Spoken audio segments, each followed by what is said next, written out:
Good evening, everyone. How are you all doing tonight? What's going on? What's on the up and up? Ooh, Snorlax is a little crooked, but whatever. Hi, Mogpog. How are you doing tonight? Hello, Jake. So great to see you. Hello, Fire Emblem Lord. What's going on? What's on the up and up? Hey, Gamer Jam. You just have to set a goal and go for it. Andrew WK. Jake, I wish Andrew WK had more songs about partying. More songs about partying. You gave me a hydrate, Jake, so here's that hydrate. Ding. Perfect. Okay, now it's just me blabbing on in here. Hello, Xerix. How you doing tonight? Okay, here we are. We're killing it. How are you? How's everyone's Wednesdays going? Mine was sluggish. No, that's actually a lie. A lie. That's not true at all. Pando was productive today. I worked. I did all my dishes because my dishes were there. They were getting in my way. I went to the grocery store and I got some groceries. I then tidied up my place even more. I cooked dinner.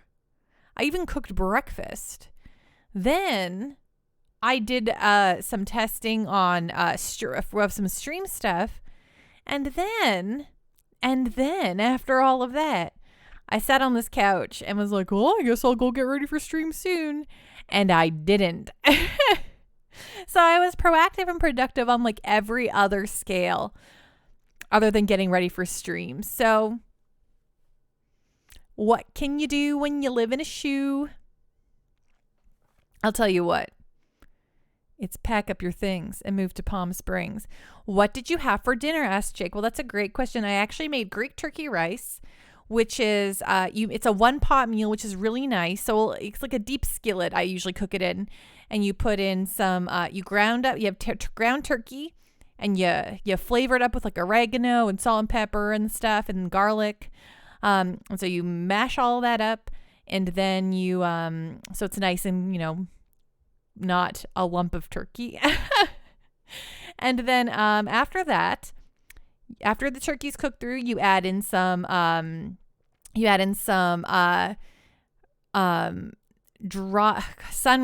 tomatoes, add in some Kalamata olives. These are all chopped up, by the way. Then you add in some frozen spinach, and then you put in some chicken broth in there with some uncooked rice. Then you stir that all up. Then you cover it, you bring it to a boil, and then you simmer it for 15 minutes. And then you pop the lid and you make sure everything's soft and good and delicious and not stuck. And then you're like, yep, this looks pretty good. But then you chop up some feta and you put that in there and you stir that around. And then you take a lemon and you juice it. And then you put your concoction in a bowl. And then you take the lemon juice and you squirt however much you want on there. And then you go, how?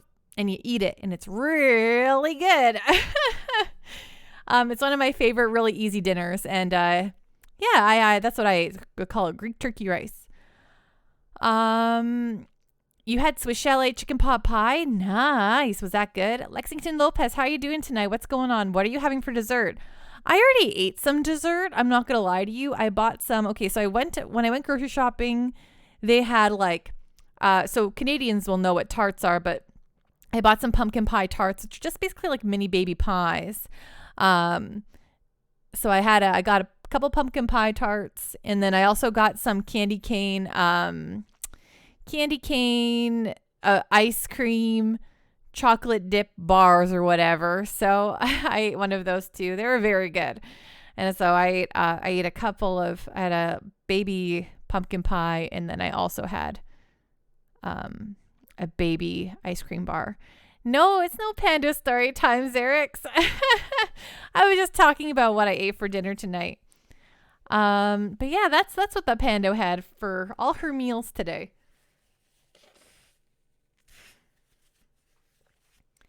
And then I was really gluttonous and I sat on my couch and ate a lot of tortilla chips because I was just wanted to keep snacking, and I'm like, well, that's just fine. We'll do this, and it'll be okay.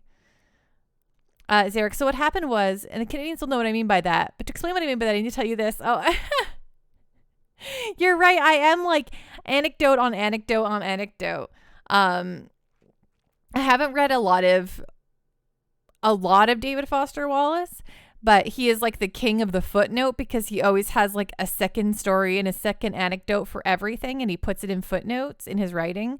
And when I was reading some of his stuff, I was like, I get it. You have to have a story and a backup story for everyone to understand everything you're talking about. It's like choose your own adventure with Pando conversations. Like, we're here. Oh, but the point, what's the point? I don't know. It's somewhere over here, and it doesn't matter anymore.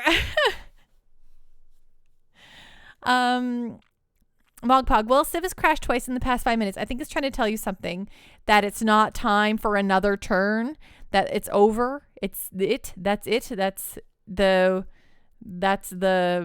bananas. What? The bananas? I have no idea what I'm talking about.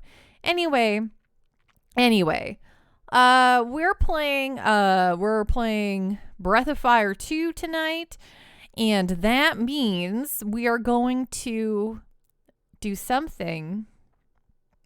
Oh, right. We're trying to get the special powers for Nina, which means she'll turn into a bird, which means she's going to become our airship, I think.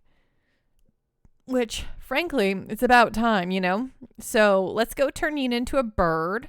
That should be good. Gamer Jam, I'm not here to tell anyone how to party. I'm just here to say, please party as hard as you can.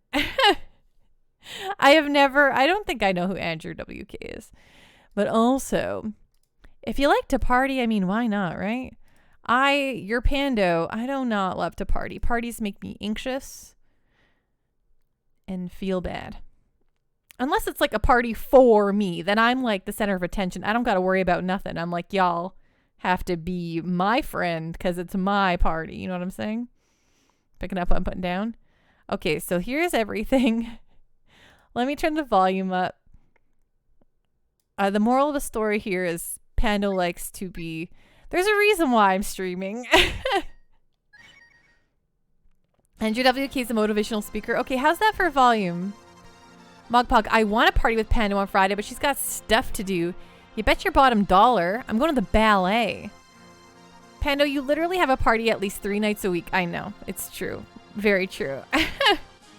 But it's the Pando party, so it's my party. Coke Zero, Pando likes to sit back and have a nice, relaxing Molson.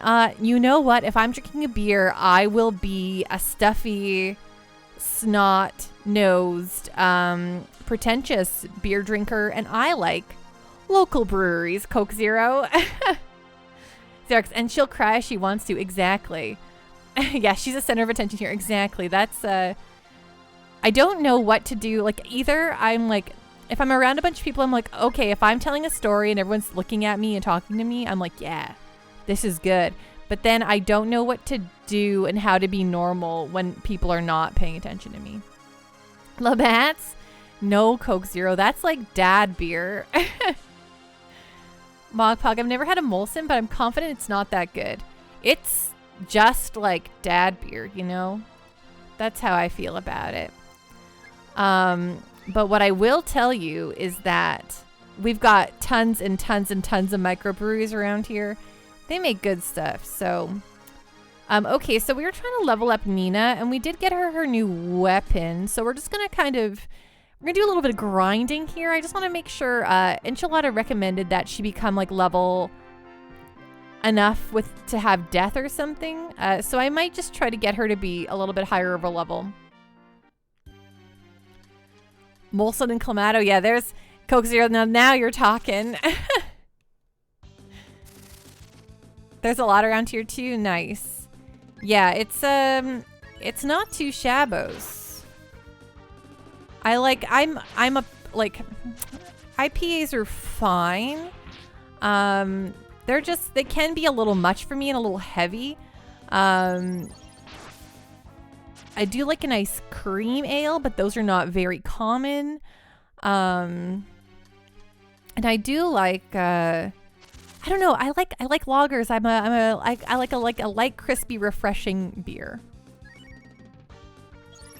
Jake, I like Minhas Creek because it's the lowest legal price for beer. Wait, you live in Saskatchewan. Doesn't that mean you're legally obligated to like Pilsner?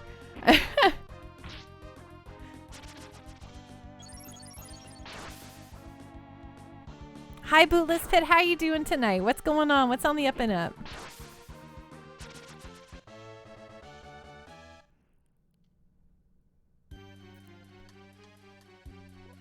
I'm kidding, of course. I just think it's funny their marketing is centered on the fact that it's the lowest legal price. Hey, that's how you advertise to the kids, to the teens. Those 18-year-olds want the cheapest bang for their buck. Pilsner isn't very good. I agree, Jake. I just remembered my brief stint living in Saskatchewan. I had never heard of Pilsner, but it was all over the dang place there. All over. Just so much Pilsner.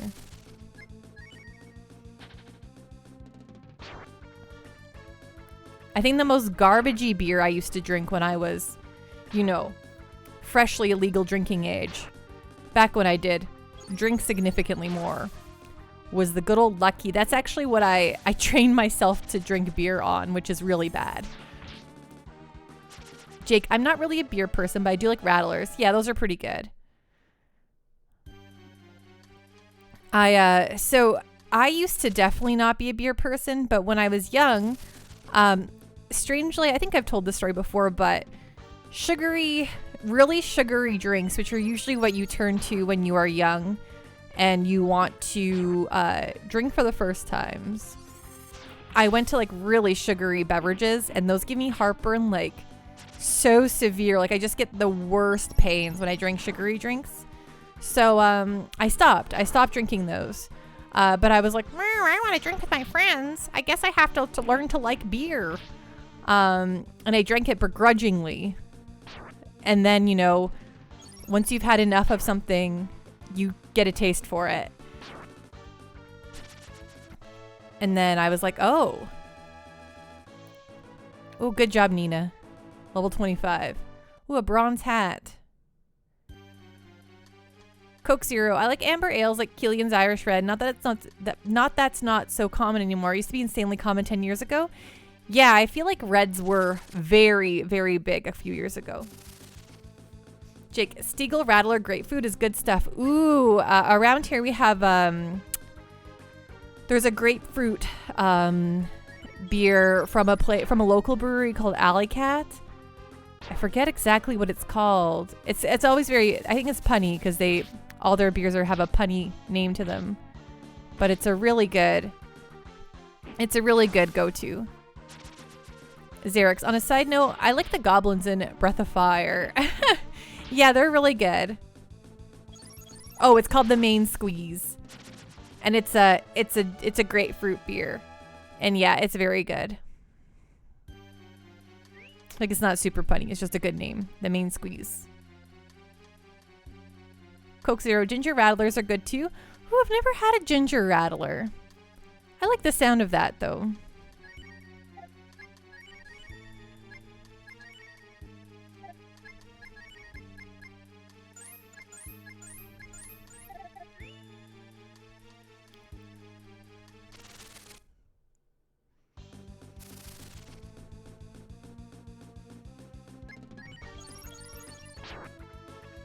Yeah, those goblins are really good, Xerix. They're so cute. I love how they're just like little round plumps. I think goblins are like one of those fantasy characters that can be like really ugly and gross or like super cute. There's a lot of room for interpretation with goblins.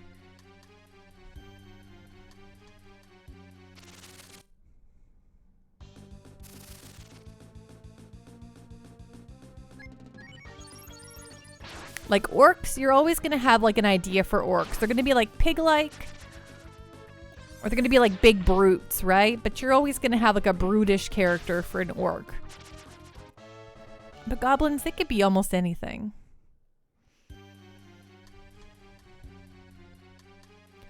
Oh, and if you all haven't checked it out, we have a sweet poster for our Super Nimbo collab stream. So if you haven't seen it or checked it on the the Twitter, we've got that posted up now and sharing it. So that'll be at 8 p.m. Pacific time, which is 9 p.m. our time on Saturday. I mean, Mountain time on Saturday. So it'll be a later stream. But gosh dang it, we're going to play some dang Mario Party. And I think it's going to be a blast.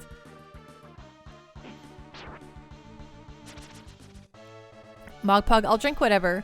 It looks like there's some local seasonal wines, some wins. You're wine winning at the nearby liquor stores. Maybe I'll try those on Friday night. Hey, I legitimately like wine.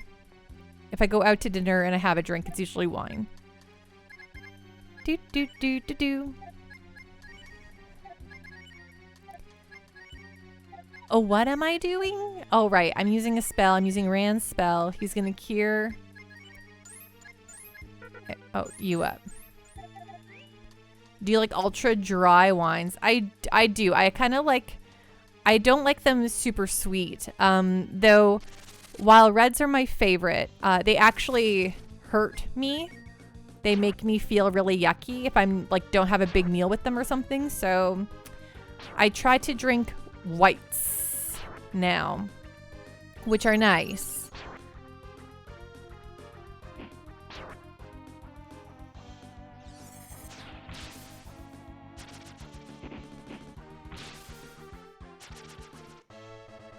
But I usually almost always prefer to be the driver, and I usually am not having a drink. The only time I really have a drink is if I've walked to the restaurant and it just feels like a nice time, you know?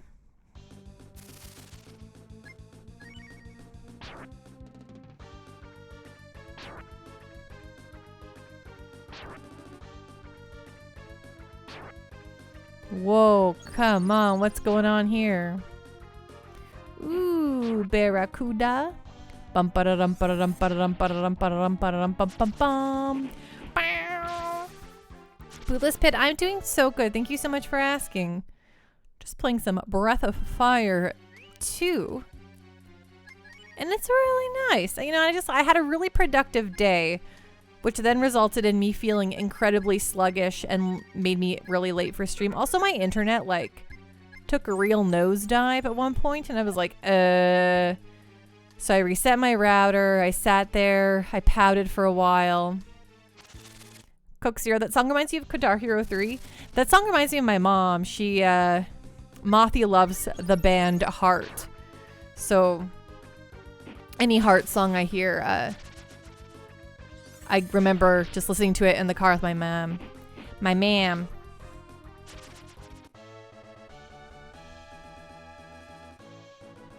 Heart is awesome. Agreed. Oh, yeah. Crazy on you.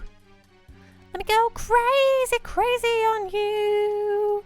Oh. Mogpog. Okay. I'm gonna do my reading and head to bed. Have a good night, everyone. Have a good night, Mogpog. Great Eminem song. What?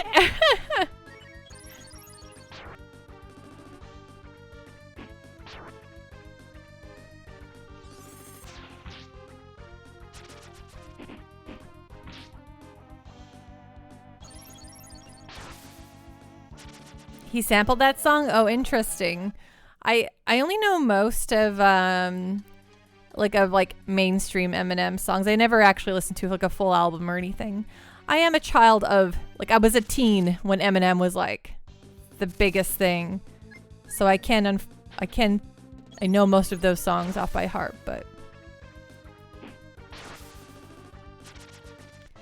Gamer Jam, like those chocolate ones? What? It's from a while back. Wow. I mean, I can sing. Like, I know. Guess who's back? Back again. Shady's back. Tell a friend. Oh, like the candies. Oh, I get it. M&M's like the candies, but okay, Dad.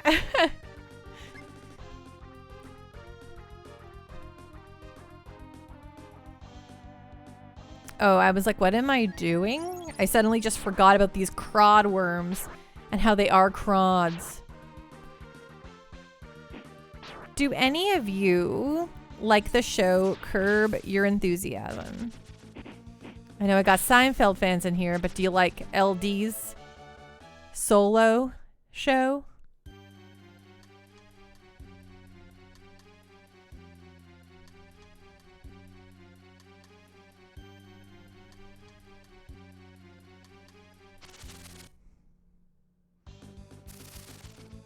Curb is a great meme?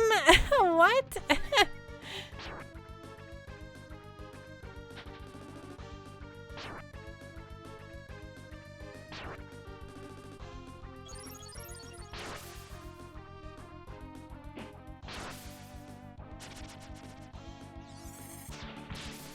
Jake, I've only seen a few episodes, but they have all been really funny. If you can find any way, Jake, I would totally recommend at least just watching. I've watched so much Curb, and I've watched a lot of it out of order. Like, I've watched tons and tons of seasons of Curb, but I've watched, like, you know, a season here, a season there, a season here, a season there, but I had never actually seen the Seinfeld reunion season, which is season 7. And gosh dang it, it was so good. But anyway, because I just recently watched it, there's an episode where Larry keeps singing the song from West Side Story, which is Officer Kropke, crop you, and then he keeps singing that like at the top of his lungs, and I just keep thinking crop you and the way he says it over and over. Yeah, Jake, as a Seinfeld fan, you should really watch it because it's actually, I think it's a really great way to do the Seinfeld reunion, right? Even if it's not, you know, canonical or anything like that, it's perfect. I mean, I think it's extremely satisfying.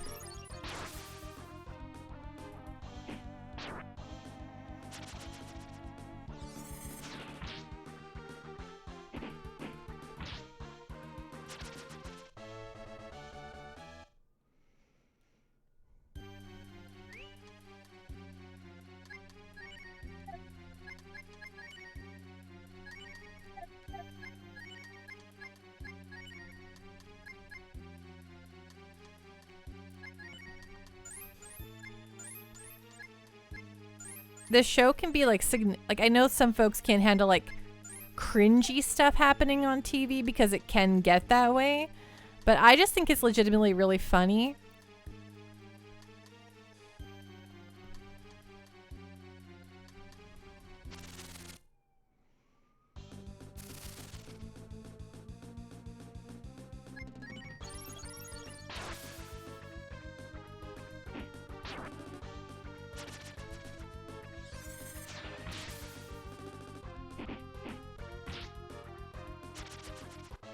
You like awkward situational comedy? Well, heck, that's the place. That's the show for you. Larry David's just very good. I don't know.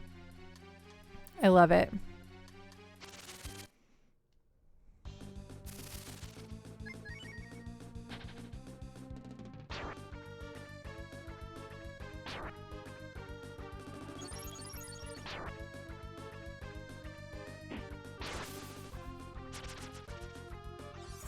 And almost the whole show is like improv, which is kind of interesting. Like they have a scenario, the actors all have a scenario to work with, but then they just go. There's no actual script, which is really, really cool in my humble opinion.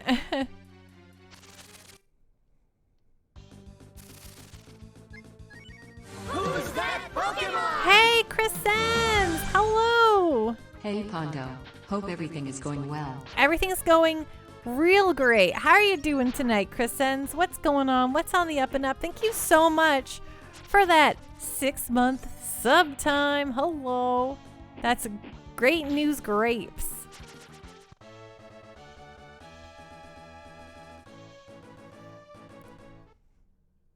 Gamer Jam. Jerry, so how was your day with Dracula last night? Elaine, he did the mash. He did the mash? Elaine, wiping glasses. He did the monster mash, Jerry. He did the monster mash. Jerry, and was it a graveyard smash? Elaine, it was not. Jerry, but I don't want to be a monster. Chris sends on vacation playing card games, drinking whiskey, and watching Pando. Well, holy baloney, that sounds like a great time. What kind of card games are you playing? Also, for some reason, whenever anyone tells me they're drinking whiskey, I'm like, I want to ask, like, do you got a cigar or like some cheese with you? I don't know why. It's just like, oh yeah. For sure, Gamer Jam.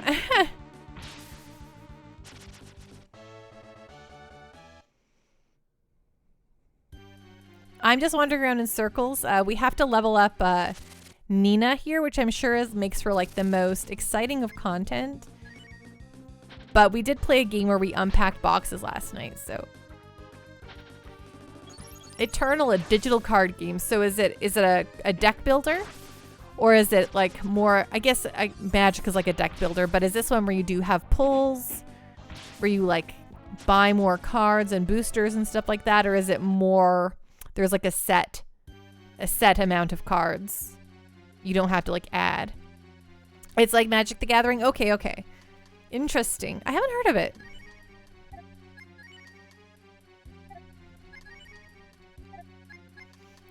I've never really been into any card games except when Hearthstone was in beta. I got really into Hearthstone in those initial first few months before it went like full live. And I loved it. I loved Hearthstone so much. I never put a single penny into it and I felt very good about that. Hey, Math Mission.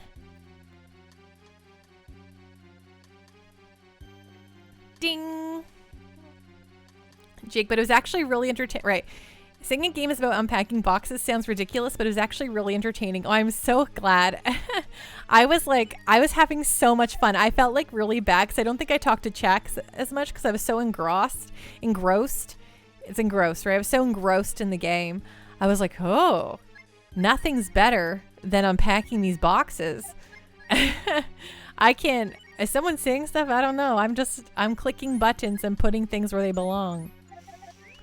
How you doing, Math Mission? Thank you so much for that hydrate. Chris says it's better than MTG as it has card permanence and is an amazing game client. Oh, that's always very important. Math Mission, doing all right, just trying to stay above water. I can imagine. I'm glad you're surviving though. I hope you have some outlet for if it all starts to feel like too much. A way to kind of, you know, step away for a moment. Trying to stick to the drowning analogy, but you're at that oh, well, that's nice. Thank you. I'm glad I can provide some sort of nice surface.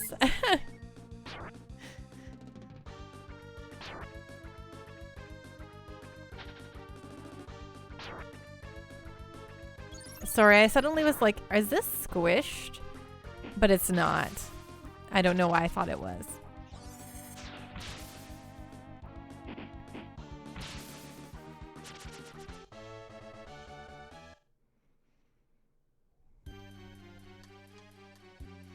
The one thing about unpacking last night is that I really loved is how it told a story without needing to tell a story. Do you know what I mean? Like when you first moved into the boyfriend's house, I loved how it really didn't seem like we could fit our stuff. Do you know what I mean? And we couldn't move some things.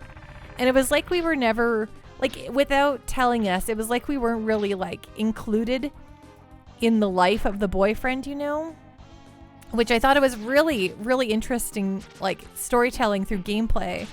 And then when you have your new girlfriend come over to your, like, move in with you, like, we're so like supportive. Like we bought like an extra little shelf for her. And like, it really like, you know, the juxtaposition between like when your girlfriend moves in versus when you moved in with your boyfriend was so different. It felt like so exciting and like you were so willing to allow her to move into your life. Yeah, you totally got that too, Jake. Yeah, I was just like marveling at that. Like, wow. I love this sort of like storytelling in games where you can kind of tell what's going on without needing to actually have it told to you. And like the game never once says like what your job is or like what your passion is or anything. But you just know from unpacking the box that she's super passionate about art and like digital art, and that, you know, eventually it like and her favorite Stuffy, which was always her pig, becomes her little inspiration, and she makes like a whole like story, like she ends up making like illustrating a storybook about her little pig. And it's just so, I just thought that stuff was so neat. I'm like, man, I love this.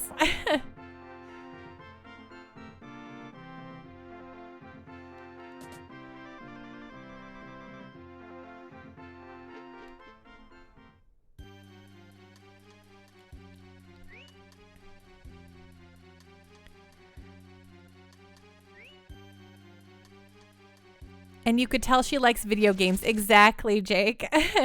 She always had her GameCube in with her. She was a Nintendo fan, clearly. I actually, hilariously on Twitter, I saw folks being like, do you want to feel old? And there was young folks who were playing Unpacking and didn't know what the GameCube was. And they were like, you know, tweeting the game developer being like, help. And they had a screenshot of the GameCube. I don't know what this is. I can't fit into any of my rooms. Where does it go? I don't understand. And everyone's like, oh no. That's the GameCube. They don't know what a GameCube is. Artistry, oh gosh, heckin' tweens, right? Jake, oh man, that does make me feel old. Mathematician, I am now dead, right? Like, all of us playing last night were like, oh, a GameCube. And I put it under the TV. And we were like, yeah, obviously that's where that goes because it's the console. But these tweens are like, I don't know what this is. Someone tell me. The GameCube is pretty recent by your reckoning. It is. It is recent. I was the end of high school. I guess I was at the end of high school when the GameCube came out, so... You love Custom Robo? I've never played that. I've heard good things, though. Artist Ray, I would understand if it was the NES.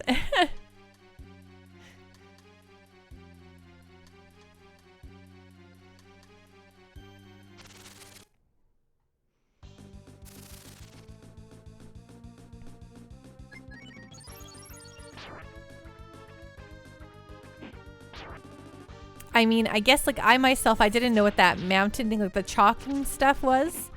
That Captain Giraffe told me what it was last night, but I was like, what? Gamer Jam, the N64 custom robos translated there are repo carts eventually. Apparently. Yeah, there's a lot of, there's repo carts everywhere as far as the eye can see.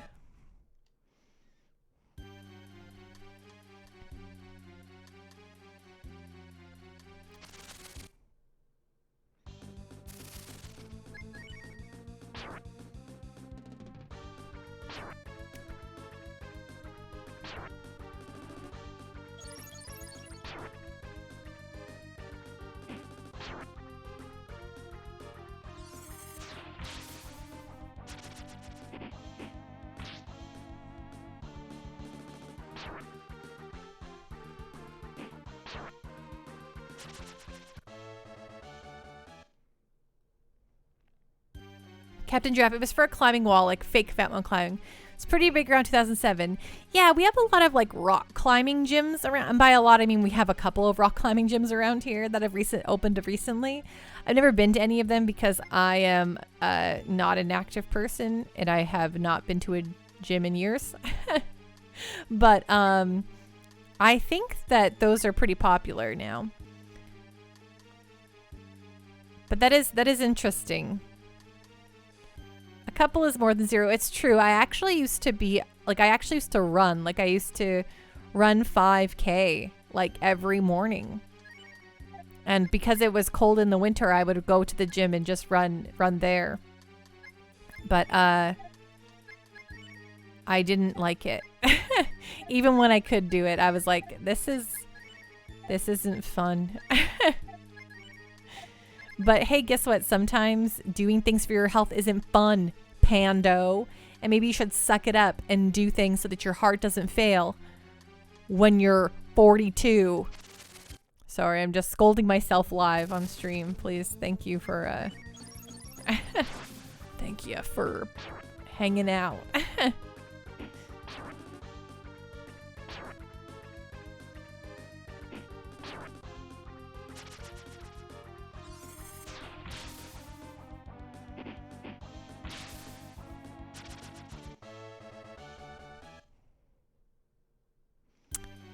Thought I was in my early 30s, to be honest. Oh, well, I am in my mid 30s. I am your Pando, your humble Pando is 37.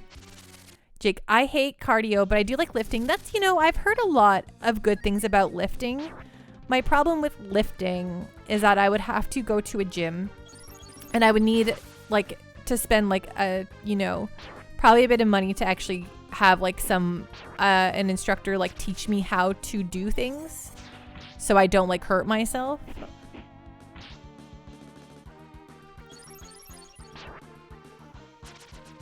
But I've seen a lot of girls get into lifting because, you know, it's actually not like like girls used to always be like, I don't want to lift. I don't want to get all muscly, but that's not how the body works. You don't become a muscly person. You just, you know, lose. You just get toned up, you know? Yeah, cardio sucks. I hate the feeling of cardio. I do like brisk walks, but now it's getting cold and I'm a whiny sucky baby. I don't want to go outside when it's cold. Also don't have grippy shoes. If it's icy on the ground, guess what's going to happen? I'm going to slip and die. I'll crack my head right open on the pavement. And then where will we be? Dead? Is that where we want? No. I do have Ring Fit for my Switch, and I actually did that actively, like, and regularly for a whole 6 months at one point, and it was really, I had a fine time with that. It kicked my butt, and I think it actually, like, helped, but spoiler alert, I got out of it for a little bit, and when you do that, there's no going back. Jake, yeah, you like walking and you're a really fast walker naturally. Me too. I am also a very fast walker naturally. So for me, like, I like to put on a podcast and just go for like a long walk. It's really nice, but sometimes I'm like, it's too hot. I don't want to go outside. I'll sweat to death. You know, this is me being having an excuse for everything. And then, it's too cold. I don't want to freeze my nose off. Like, get with it, Pando.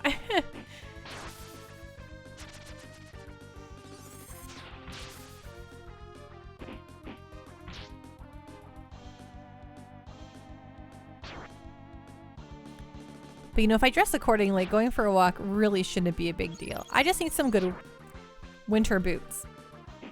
I have like boots, but they're like fashionable. They're not really for walking. Like, they're comfy, but they're more like fall boots. So they're like not really grippy.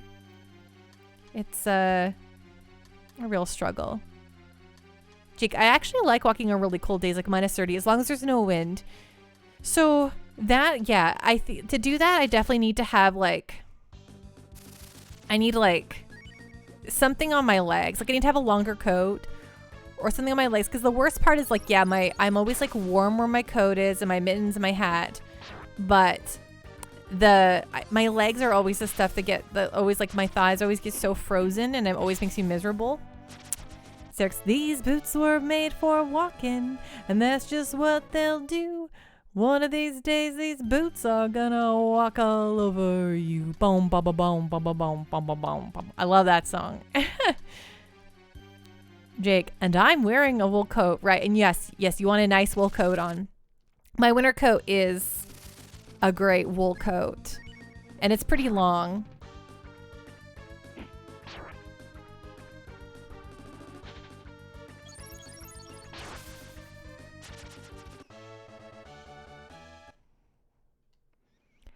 Boom, boom, boom, boom, boom, boom, boom, boom, boom, boom, boom, boom.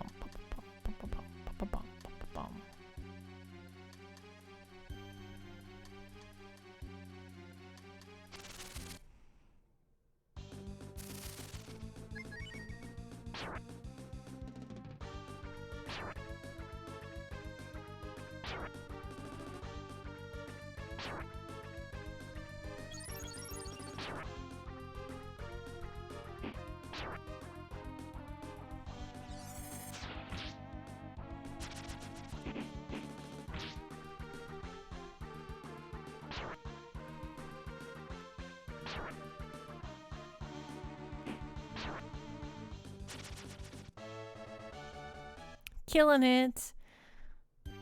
Okay, if we could at least make Nina 28, maybe we'll try it if she gets like one more level. You know, I wonder what her angel spell is actually. Angel. Holy power. Ooh, gotta love a holy power. Okay, items. Use, I mean spells. Spells. Cure.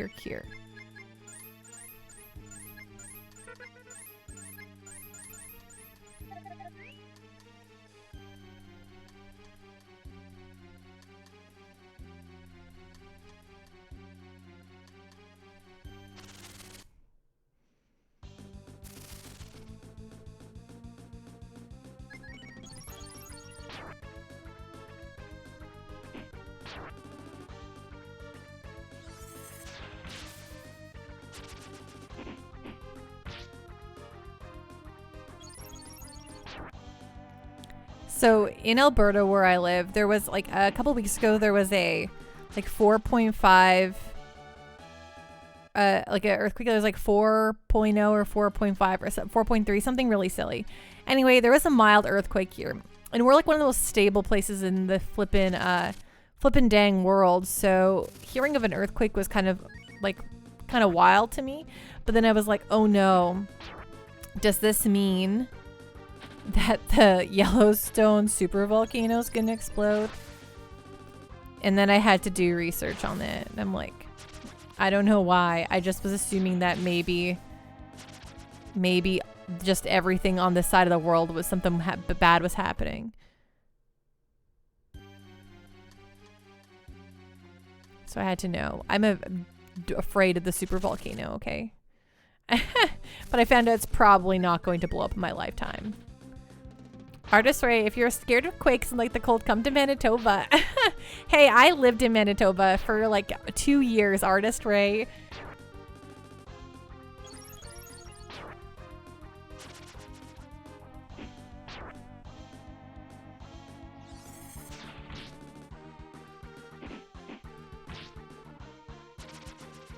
It's really cold here.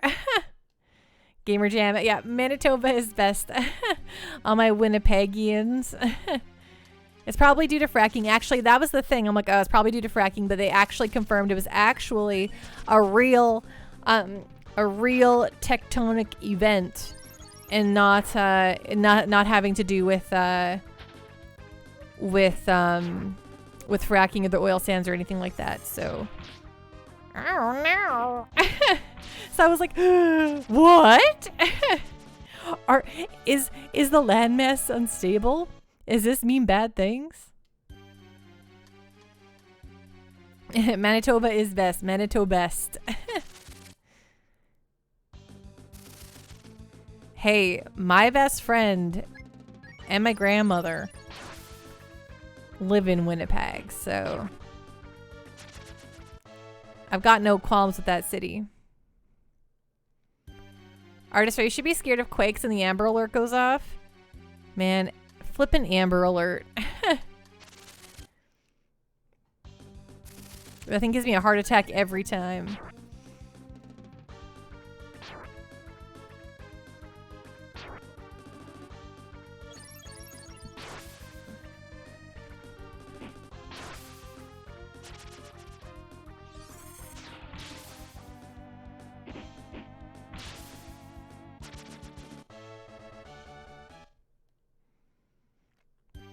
Chris sends, I recently saw a hilarious TikTok vid about how each Canadian region thinks of each other's drivers.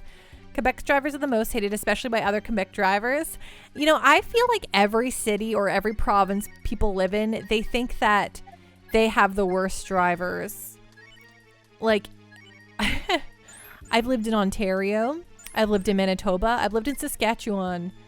And I now live in Alberta.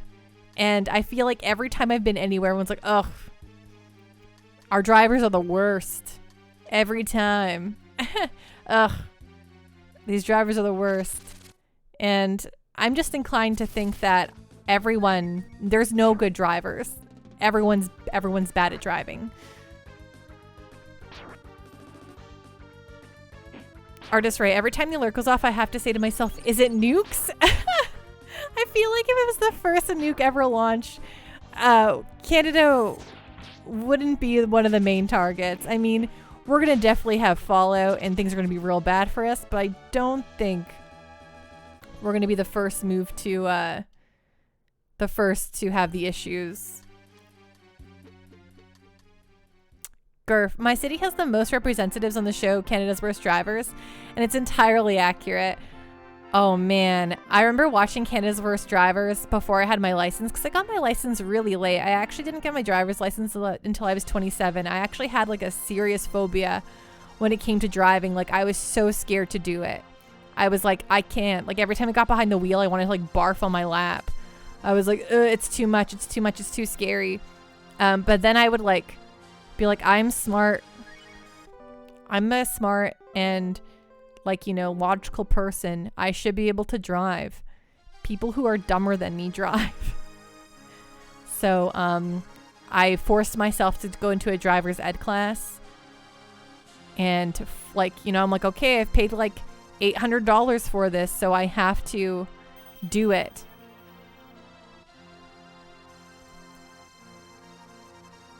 Artist Ray, I mean, getting rid of Manitoba would destabilize the rail system between the west and east coasts. It's true. Manitoba is very important. Manitoba is a very special place in my heart.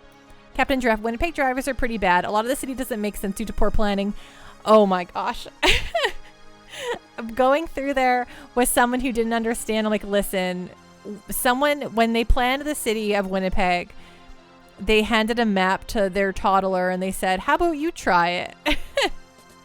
And you get what you get with Winnipeg. Gamer Jam, I do not have my license. I bus places. Yeah, I was bussing places too, but I just found like my life was getting very difficult to navigate without having a license, so I forced it upon myself. And it's very great. There are road constructions here yearly. Do they start in fall for some reason? Right, yeah, we have a bunch of fall construction that started. Chris, and seeing as your closest analog to Texas is Alberta, I would guess they would be the worst. Yeah, it's all totally like wherever you live is the worst drivers.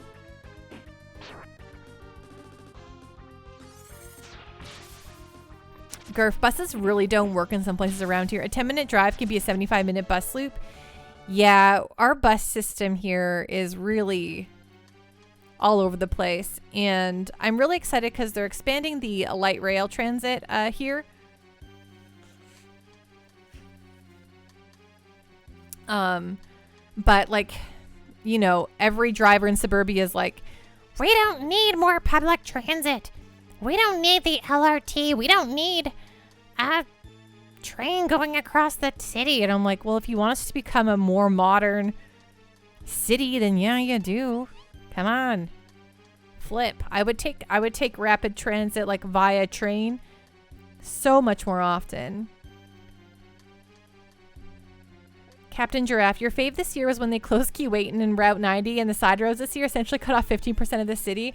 Oh man, just like the giant arteries. They just do all the construction on all the main arteries and you're like, Gurf, I wish I could just take a quick walk an LRT trip to work, even if it was a little longer, right? The one nice thing about like taking transit is that you don't have, like, you can like play video games or read a book or something and you don't have to worry about it. Then proceed, Nina. Okay, so this is some new stuff. I don't really know exactly what I'm doing here. Do you intend to throw away your life as Nina? You will forget your friends, parents, and everyone. Okay. If you use the powers of the Great Wings, you will lose your current identity. You will lose your memory as a human being, and you will become a bird without intelligence.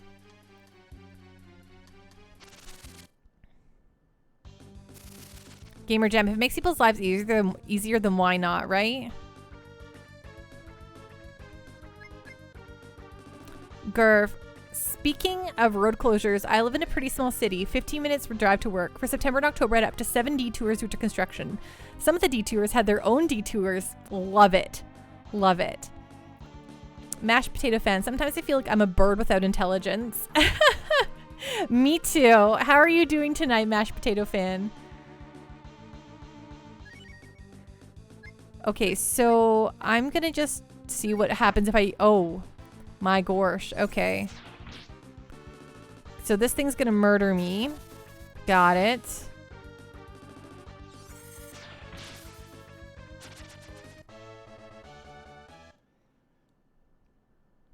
Shockwave, how are you doing tonight? What's going on?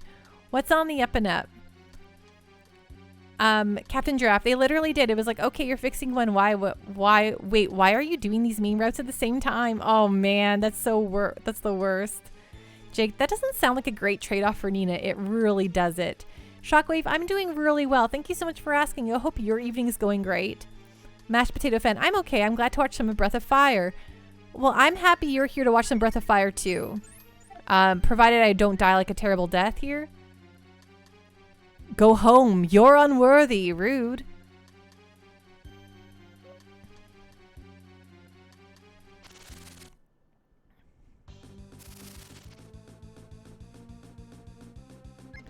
So I guess I don't have like Healy spells, so I should probably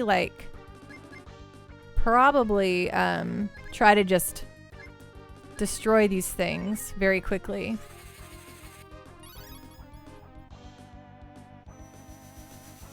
Shockwave, I'm fine. Why the Buick is Nina by herself? Because this game really likes to do that to us. It likes to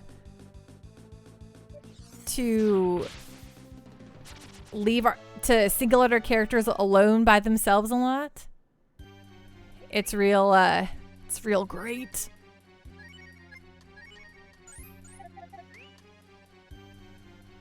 Do you want to return to the others? Not yet.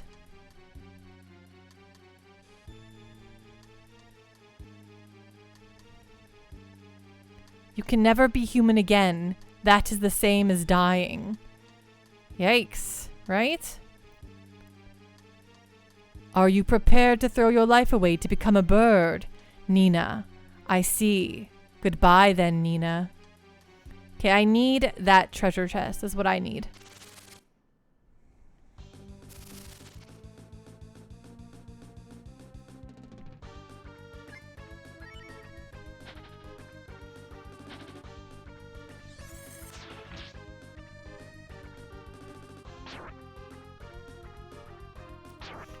Ah, Finnegan's. Okay.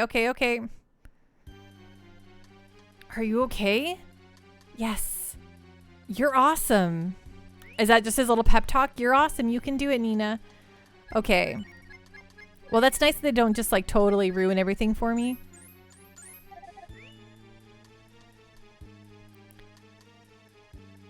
Shockwave, I played the first Breath of Fire. Never played this one. Oh man, if you've never played this one, Breath of Fire is good, but not nearly as good as this. Hello, Luna Topaz. Wahoo! Welcome on in, Raiders. What's going on? What's on the up and up?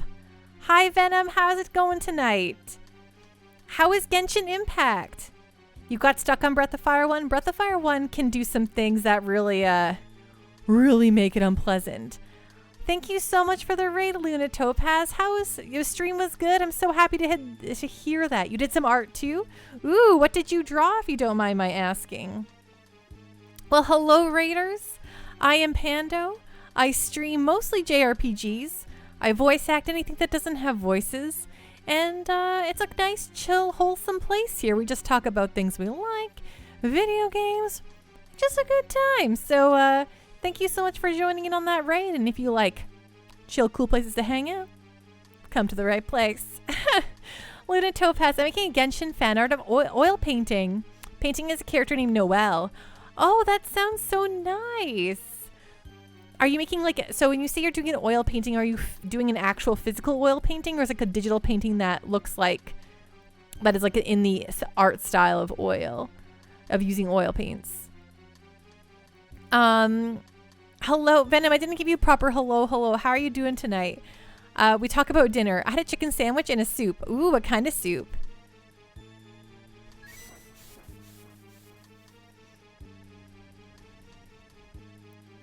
Okay, so we want to not have this rock hit me. Ugh. Okay, we did it. Woo! Run! Don't let the rock get you. Nina obtains a Windrobe. I guess that's for her. It's a physical oil painting. It's also kind of a medium-sized painting for you, 16 by 20 inches. That's so exciting! I'm so excited to hear that you're making a physical oil painting. That's so cool. I love it. I love it. Has it been really fun and rewarding? I imagine you've worked with oils before then.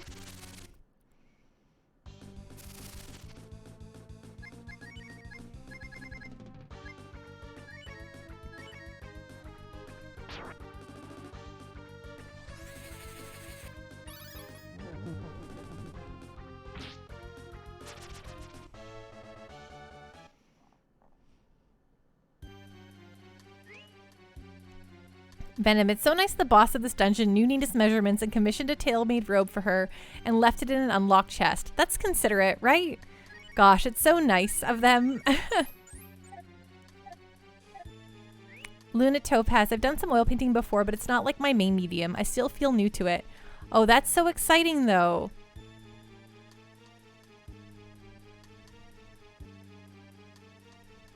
Okay, so there's...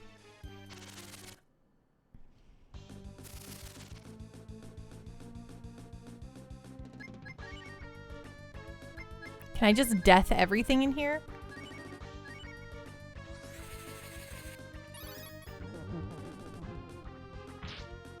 Nice.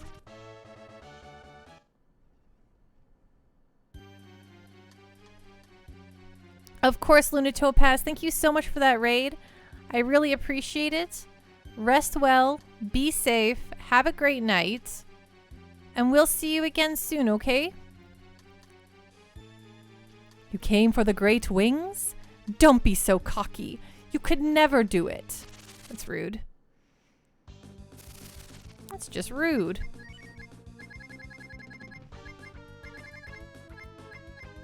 Can't Nina jump over the boulders? Honestly, I don't know the answer to that question. Oh, wow, that's spooky. Hi, Enchilada. How are you doing tonight? What's going on? What's on the up and up? Why is it cocky for Nina to believe in herself, right? That's my question. You should have a healthy belief in yourself as a person. Ooh, a wind BR. Let's equip that to whatever that is.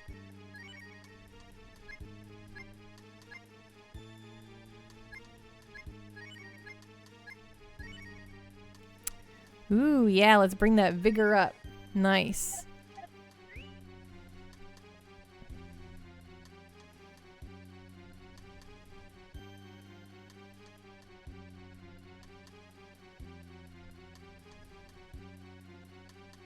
Yeah.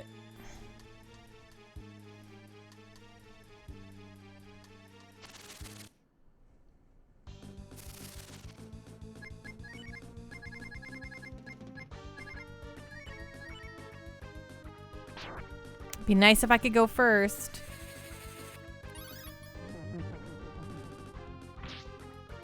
What? Rude.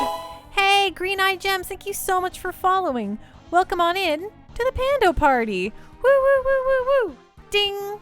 Pando pose. What's going on? What's on the up and up? And why is... Do you notice that? Do you notice? I've noticed just recently that my Stream Elements bot isn't in here telling us things. I wonder what's up with that. Let's check that out here real quick. Put my bot here in the chat, please. Why aren't you in the chat? Murloc Cactuar.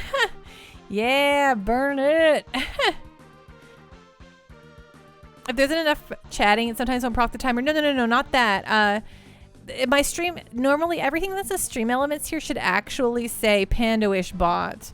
Because I named my bot. Oh, I think it's because I wasn't connected with Twitch. Okay, I think now it should be fine. Let's see here. Now if I go like this. Yo, what's the bonus? Ah, yes, now it's Pando-ish bot. Okay, I just wasn't logged in through here. Wahoo! Hey, Green-Eyed Gems, thank you so much for those hot tips. How you doing tonight? What's going on? What's on the up and up? Okay. Spell. Let's death this thing to death.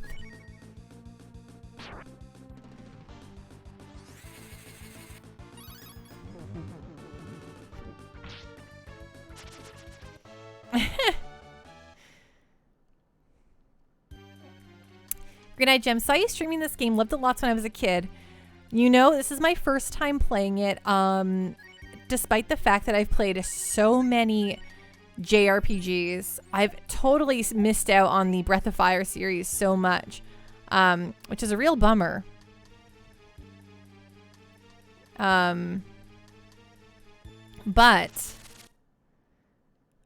that being said, I played through the first one a few months ago and I was like, well, that was a good game, but I didn't like love it. But Breath of Fire 2 is like leaps and bounds, like so good.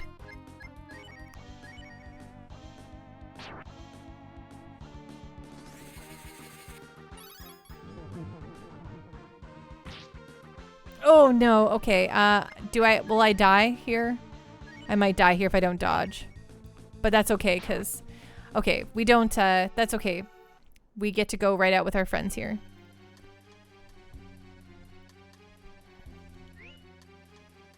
Just wait for Breath of Fire 3. I'm very excited about all that. Enchilada. Oh, this area, I know it will be hard, but hang in there. Oh, hard parts in games, it means nothing. I got it.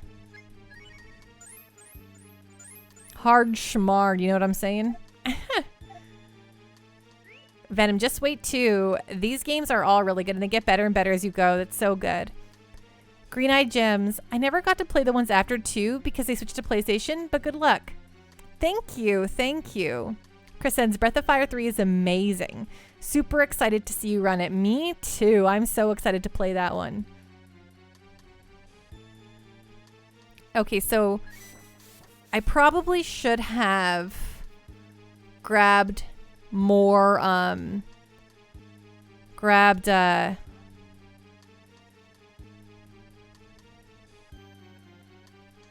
one more,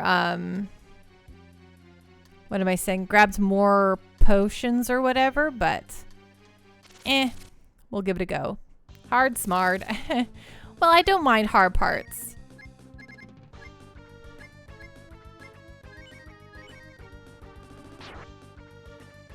I just wish she was faster than these creatures so then we could just death them.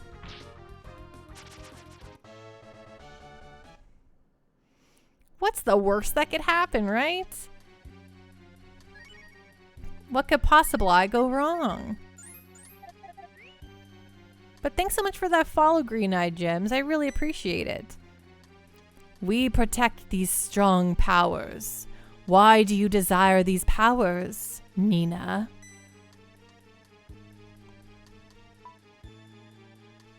In order to solve the puzzle of the tragedy which may occur in this world, I need the powers to fly. I see. You are saying you will save the world? Yes. You talk big. You think you can save the world by yourself? Do you seriously think you can do it? I don't know, but I will try anything to protect those I love. Fine, Nina. Then fight me and show me your determination. Okay. At least this is not like Sten, of course. At least it's not. Thankfully, I don't have to just keep game overing over and over. Venom, the Legend of Panda was a long and winding road of awesome. One turn during Chrono Cross was when our Panda, while talking to chat and paying maybe 20% attention to the fight, took our Miguel first time, no problem. It was unbelievable and true. It was pretty good. So obviously this is a boss, so the boss probably won't just go down to a death, right?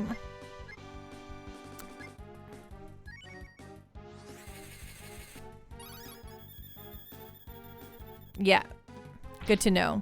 Okay, that does 0 too. Okay, cool. Love it. Love it when that happens. So does that mean just holy won't work or magic won't work?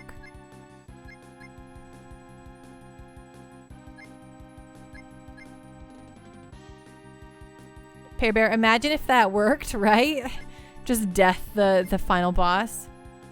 I think holy only works on undead. Interesting. What a strange thing. Okay, well, I should be able to freeze it then.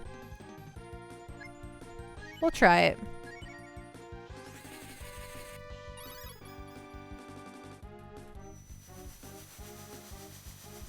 Hey, Trickster Mix, how you doing tonight? What's going on? What's on the up and up? Okay, 99, not bad.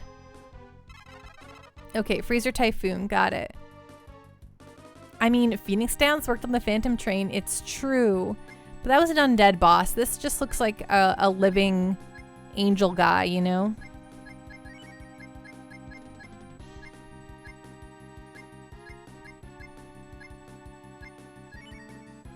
So you never know. It's true. You always gotta try the cheat move every so often, right?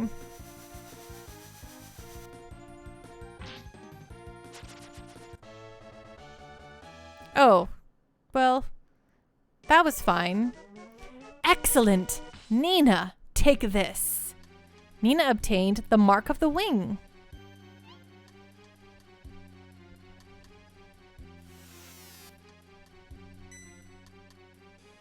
Oh, you are... Congratulations, Nina. I'm your great-great-great-great-grandmother. Grandmother? That's right.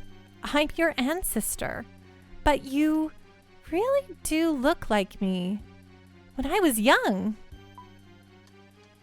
It is the Breath of Fire one Nina sprite. It's OG Nina. Ooh, I love it. I'm like, wait, that looks very familiar.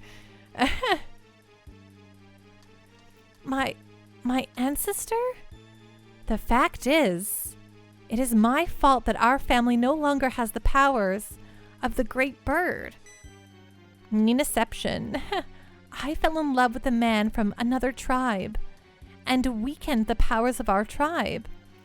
It weakened our powers? Yes, we slowly lost our inheritance. That's why no one can use these powers anymore. Tell me, Nina, are you really going to change yourself to protect the people you love? Yes. You will be fine. I'm sure you will be able to use the powers. With your determination, you are best suited to use the powers.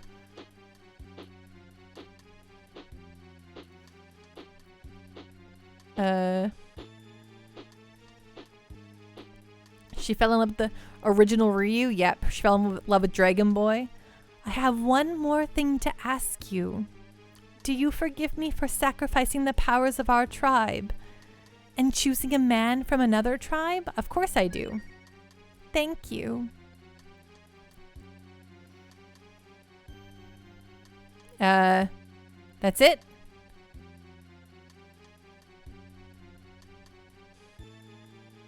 Okay, later then.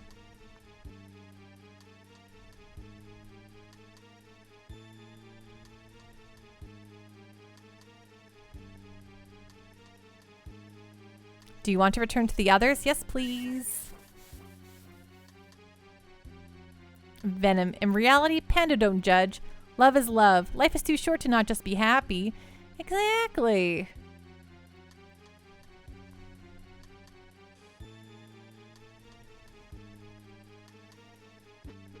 Yeah, but was that really it? This game trying to pull some trickery on me here?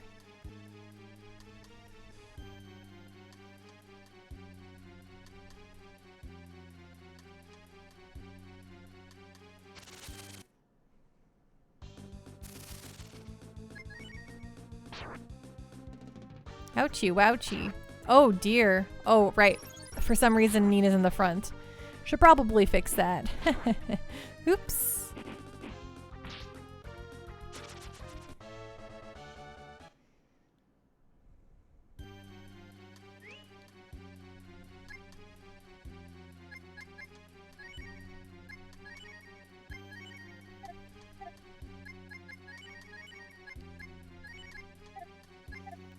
First, we need to revivify Nina. Even though we're about to get out of here, I'm just gonna do this anyway, just in case. And spell Rand, Cure 2 on the Nina. Oops. Oh no, she's fine. Yep, that's it. Okay.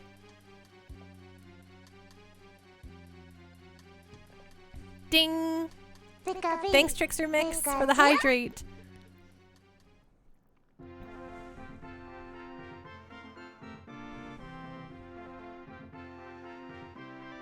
Now, can I just use it now? I never thought that Nina would ever bring misfortune to this country. Only those who believed in foolish legends could hate her. Okay, there, that's all. Limed green, give me quick spark notes. Why is Nina becoming a bird? Because we need the power to fly, limed green. And in order to get to the evil church, we need an airship. But there's no airships in this game. But we got a girl that can turn us into a bird and fly us there. So that's why limed green. Nina is turning into a bird. And also birds are cool.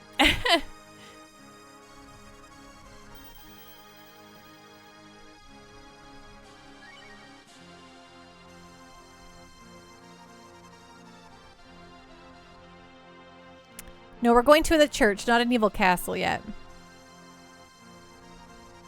Welcome to the motel. The cost is 30 coins per night.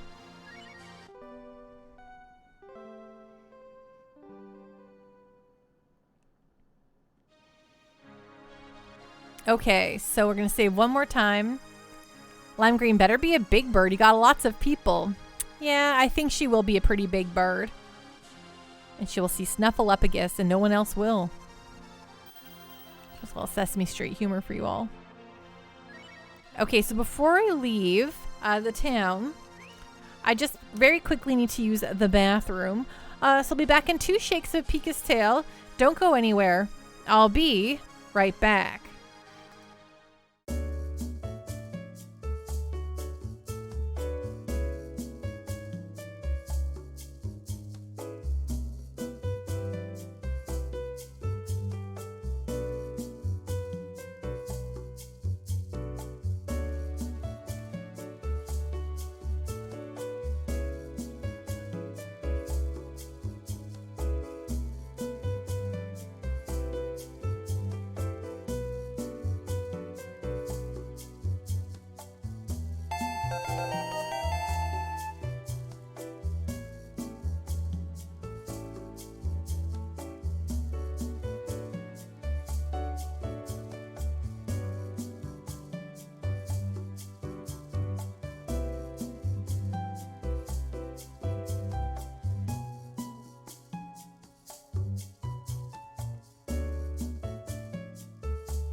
Venom, is it really unusual for people to not like Big Bird as much? My favorite is Snuffleupagus, but... Oh. Yeah, here, we're back. We back. Okay, what do we got going on now? Let's... Alright, let's try to leave and see what happens if we got our powers. Big Bird number 1.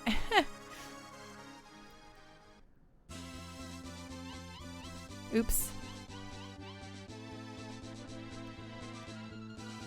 Okay, so nothing happens. So we must not have finished this. Chris sends Oscar the Grouch all the way. So realistic. Very true. Oscar is very great. Let's go see if we've got to talk to our dad or something like that.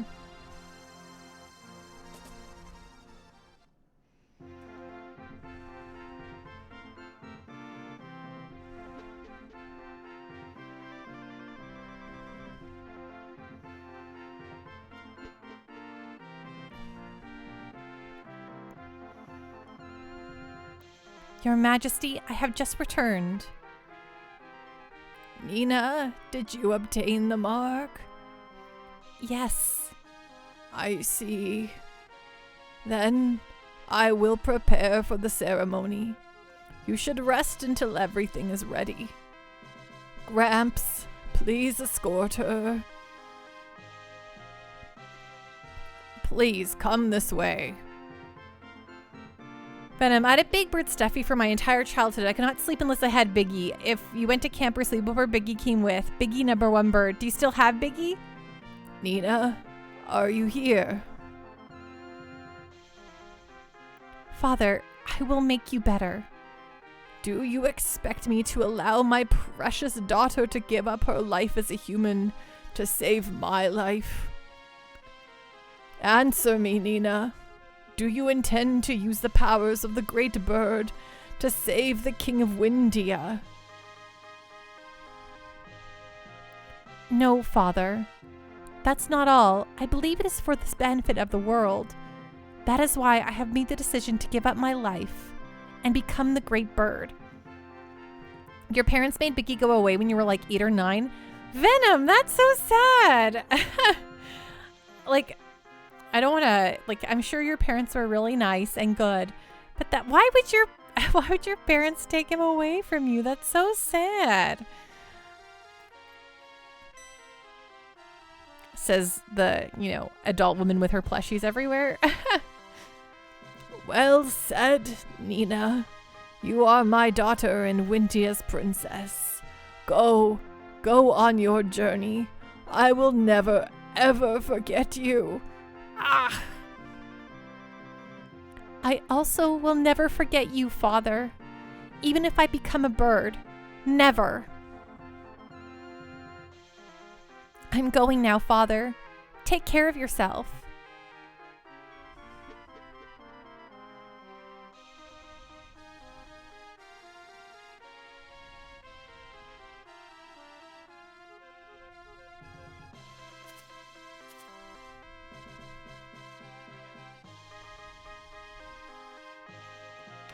What did she just steal from us? Oh, I like how Snake Lady Blue sleeps all curled up. You don't want Nita to die though? Me neither. There's nothing. The mark of the wing is missing. Nina, she must have taken it.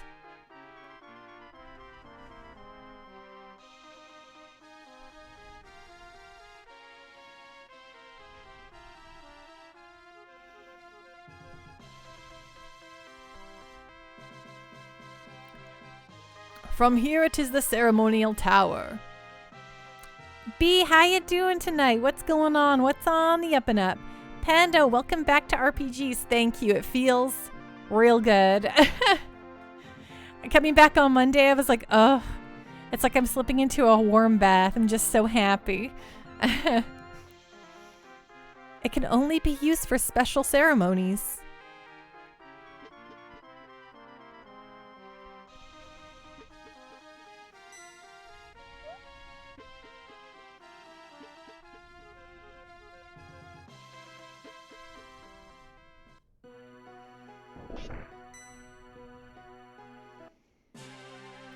Mina, what do you intend to do? Open this door. I didn't know anything. I didn't know you were kicked out of the castle because of your black wings. And I didn't know Mother and Father suffered so long because of it. What are you saying, Mina? Open this door! Mina! If you turned into the great bird, I would have known nothing. Not even the fact that you were fighting against the demon to protect the world. I don't have the strength. Oh, I don't have the strength to fight the demon. I can't defeat the demon that is making Father suffer. But I know you can. That's why I want you to stay and fight. Stop being foolish. Open this door. The only thing I can do is to be your wings. Promise me you will call me Mina, even when I am a bird. Mina! Mina!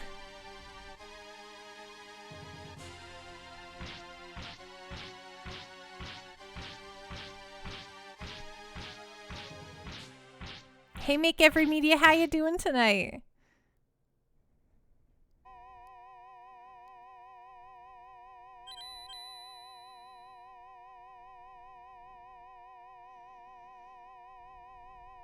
Venom, wasn't there some team trying to protect the world from devastation and unite all peoples within our nation?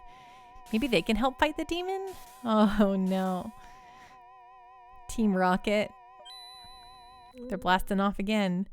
Oh man, Mina's sacrificing herself here.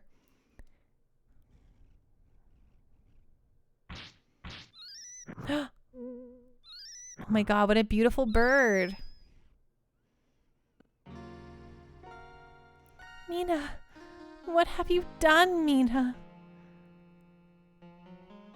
This can't be happening.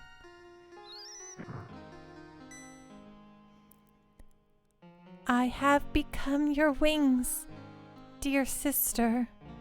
I am so happy that I can help you.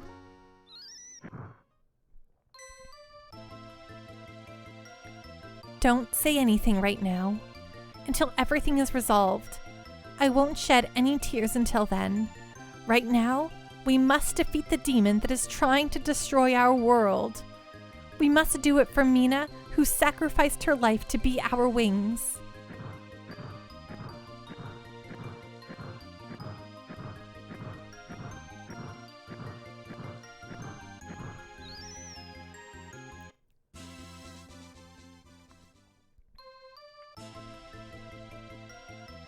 Oh man, we do it. We've got the wings now. Make Every Media. Looks like I came in at just the right time. JRPG characters sacrificing themselves is my favorite. That bird is amazing. I so agree, Venom. Like, I'm like a bird. I want to fly away. Or in Pando's case, I'm like a nerd. I want to play a game. Okay, we got a bird now. We got a bird. Okay, we got to save the game before we continue on with this, so.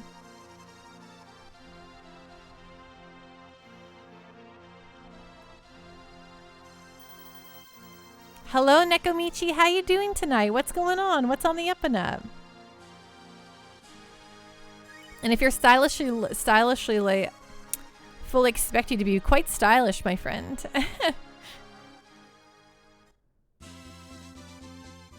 Ah, yeah. Okay, so now we gotta go to the church. Oh, look, the world is my oyster.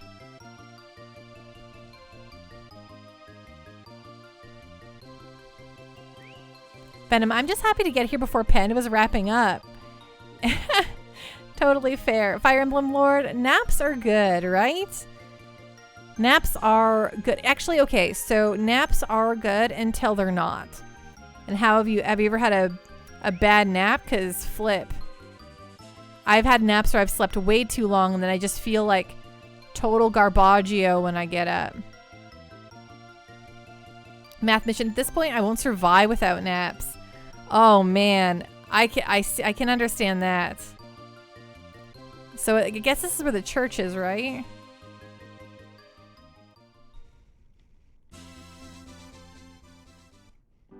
A bird hive. Hey, Darkmoon Shadow, what's going on?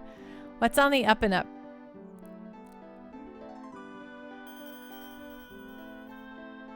Dekomichi, I saw Dune last night though. Did you enjoy it? Math mission, I pretty much sleep from 2:30 a.m. to 8 a.m. and then from 5:30 p.m. to 7 p.m. Oh man. That's not super good to do. I mean, you know that. You don't need me to tell you that, but you loved it? Oh, I'm so glad to hear that. I also loved it.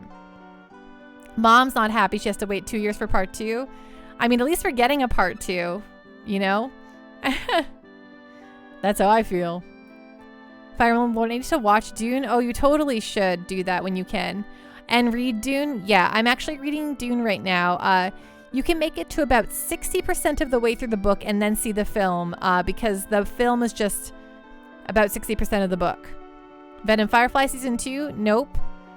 I'm not a Firefly fan, Venom, so I'm indifferent to that.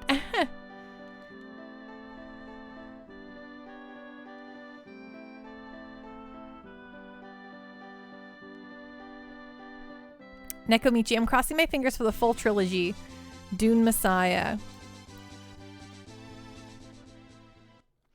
Pear Bear, wow, Pando hates Firefly?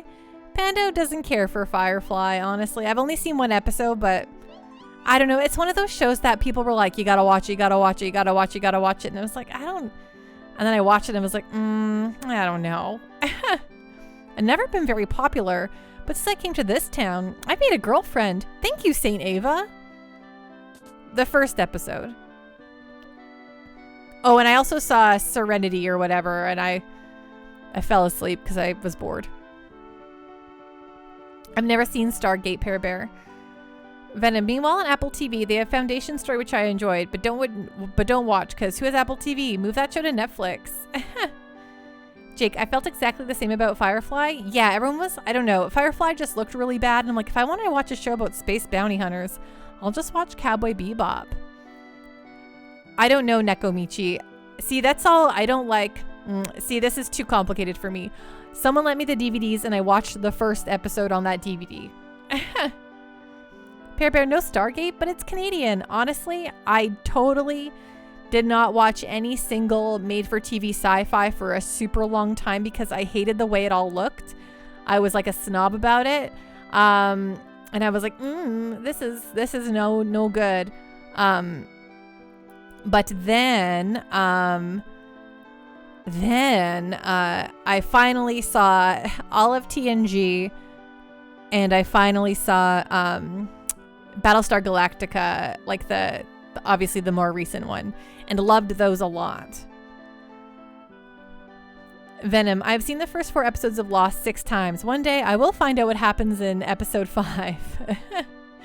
The teachings of Saint Ava are very precious. If the whole world lived by the teachings of Saint Ava, the world would be a much better place. Regardless on thoughts on Stargate SG-1, everyone should watch episode 200. It's hilarious.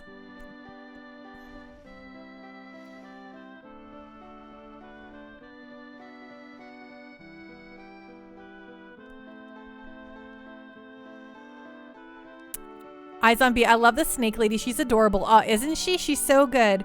And when she sleeps, she curls like right up in the bed. Like if they see her in the bed, she's just curled up right around her tail. And I'm like, man, if I was a snake lady, that's exactly how I would sleep. I would just wrap myself up in my own tail. It's so good. Like, doesn't it kind of make you envious? Don't you wish you were kind of a snake lady? Just constantly have a weighted blanket all day. Right? I mean, when I sleep, I sleep in the fetal position about as much as I possibly can, you know, like knees right up, tucked in. But if I was a snake lady, gosh, I'd be golden. Yeah, praise Saint Ava. Ha ha ha. This is a village of fanatics.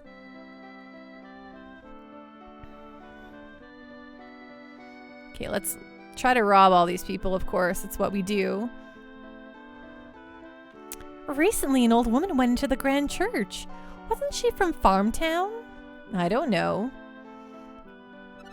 Ooh, Tolan. Perfect. Venom, new BSG and OG BSG are both good. Welcome to the item shop. What can I do for you today?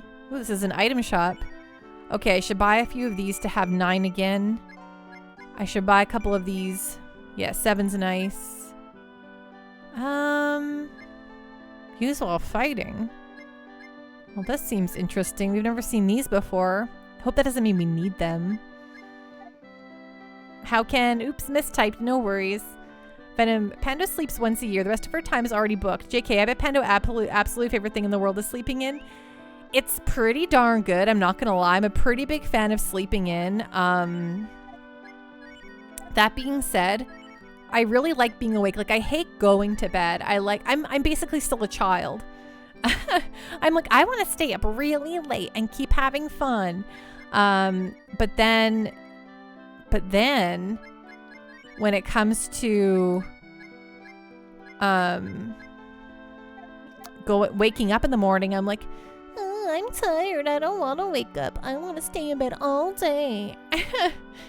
This is my really pouty Pando voice, by the way. It's the voice I have when I'm feeling really pouty. In this town, St. Ava sheds her light on us. So it's warm year-round, and it's even light at night.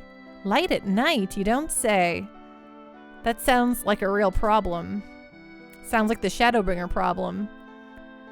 Shadow is important in the world. That's what I've learned. From Final Fantasy XIV, you know? Ooh, a wise BL. Of course. Just what I've always wanted.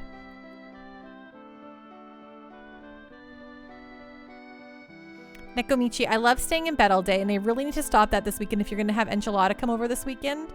Fair. Oh, this lady looks cool. Let's praise Saint Ava. Oh, but she has like a unique sprite. But she doesn't say much right now, so. You need to clean. Oh man, I did that today. I did all my dishes, which was always a chore. It always makes me really mad to do. I went grocery shopping. I cooked dinner. I even cooked some breakfast this morning. I tidied up. Oh man, I was killing it. And then because I did all that work, I was lazy and pouted the rest of the afternoon. Welcome to Vry. This is the House of St. Ava. Productive Pando indeed. Who's this guy? I had a terrible illness, but the founder of St. Ava, Habaruku, cured me. Habaruku. Venom, Shadowbringers taught Pando the world might be on the brink, but that's no reason not to take a rest at the inn and talk to your imaginary ghost friend. Exactly. Exactly. The reason why I was able to come to such a wonderful place is because of my prayers to St. Ava.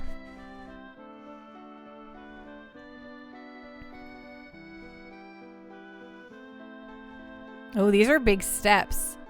Oh, look at that guy. Oh, man. It's a spooky. Only the serious believers are allowed in the Grand Church. Well, then let me in. I'm a serious believer.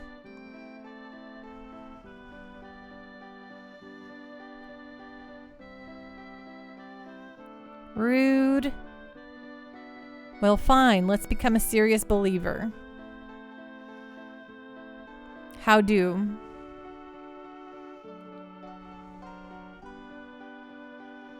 Do we talk to this lady again, who looks like she's a unique sprite? Maybe. Bonjour, madame. Fine. Fine.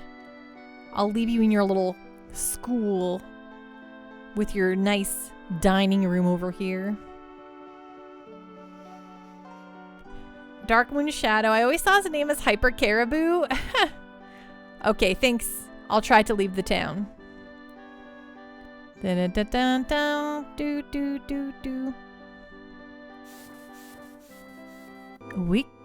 Oh, I love that little sound. We can't get out of town. Oh, dear me. This is... Oh, look, all their little... Oh, now this place is spooky. Everyone says spookier things. It's so cold. Oh, oh, now that's some creepy stuff, huh? Ha ha ha ha ha ha ha. Got any codes? Codes? What? What do you want? Me to use some cheat codes? God mode? I don't think so. Ha ha ha ha ha ha ha ha. Well, that's something I was going to do anyway, enchilada. Enchilada? Welcome to the item shop. What can I do for you today? Okay, item shop man's going to be item shop man.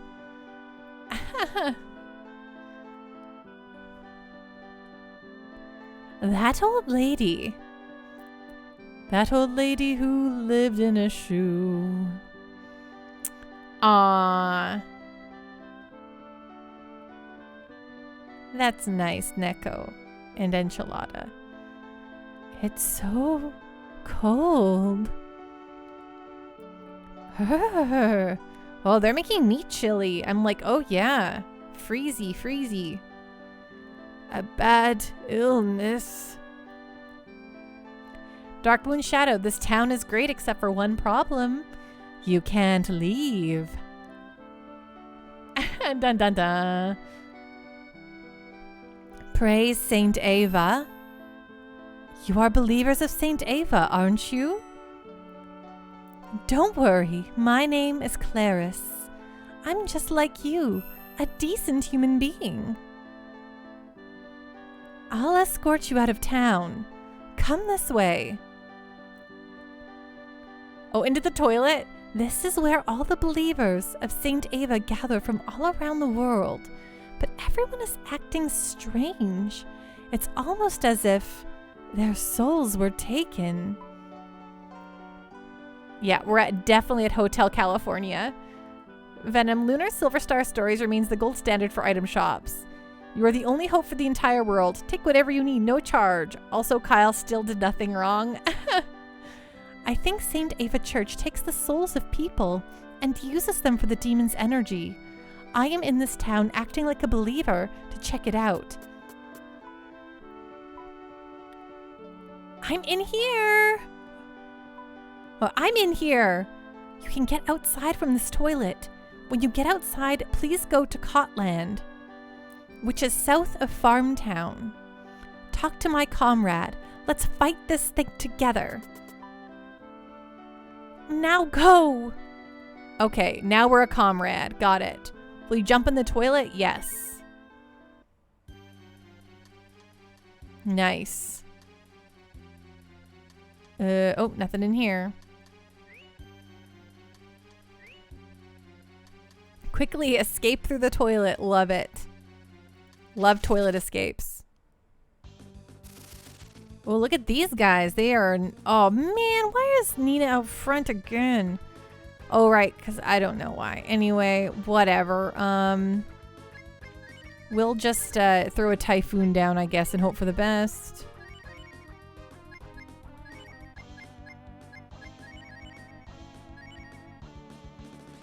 Yeah, that was unintentional. Math mission, gotta head out all, but I only get a small window away from work and doctorate. Trying to exist on Discord when I can. Have a good one, Pandawish. At some point, maybe in December, I'll be around in a more meaningful way. No worries at all, Math mission. I appreciate you being here all the same. Please relax your brains. Have a great night. Hopefully, you know, you're able to get through things without too much stress, and we'll see you soon, okay? Dark Moon Shadow. The secret is always in the toilet. They never check the plumbing. Okay, we need to switch the order here to be auto. Perfect. Okay, I don't know how that happened again, but whatever. Spell or items. I mean spell. Rand. Let's throw some cure ones down the...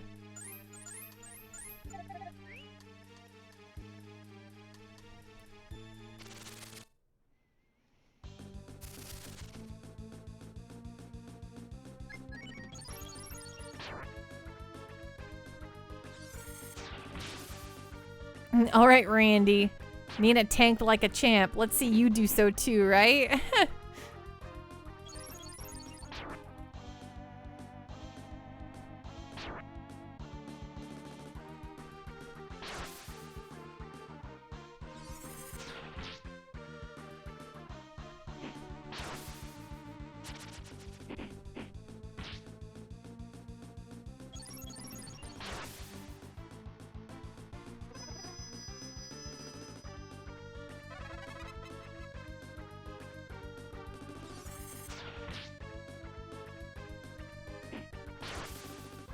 Oh, so close.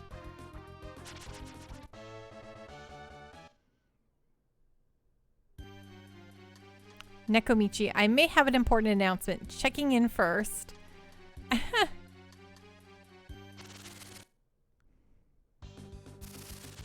Oh, whoa, look at this thing. Okay, let's see. Well, maybe this thing is going to be kind of deadly.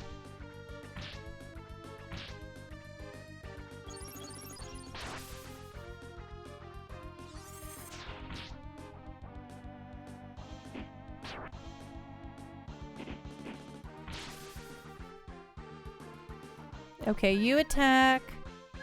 You attack. You gotta throw some spells down here, my friends.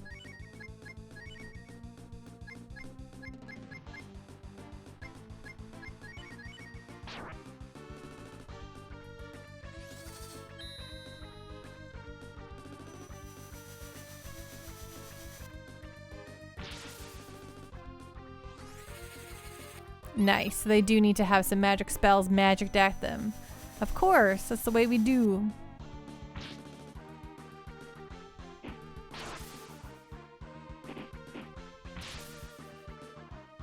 Oh yeah, these guys are tough.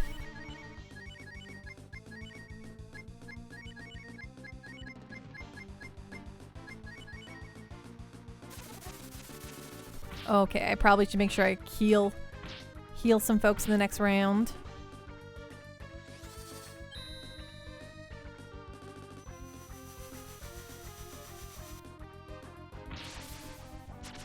Nice.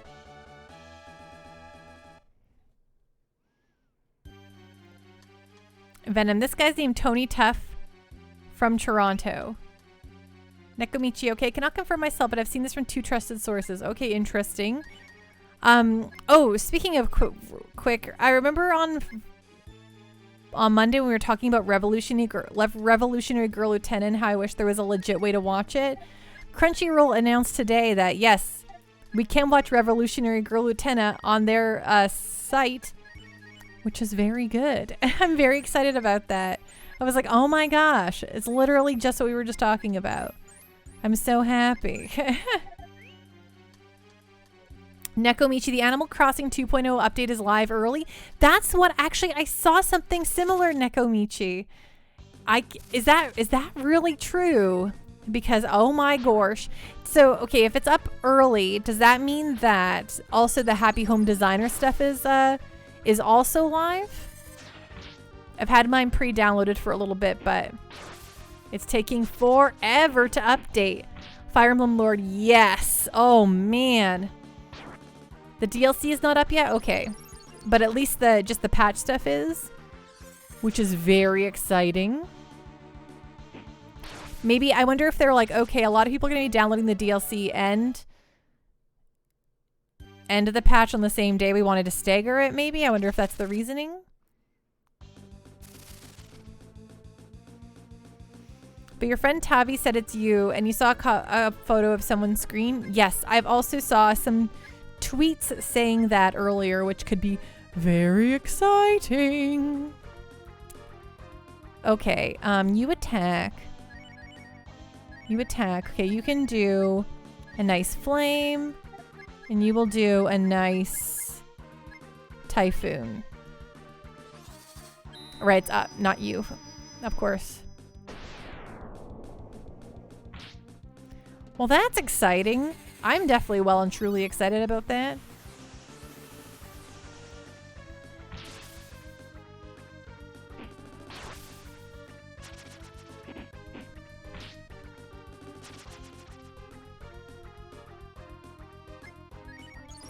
That is an important announcement.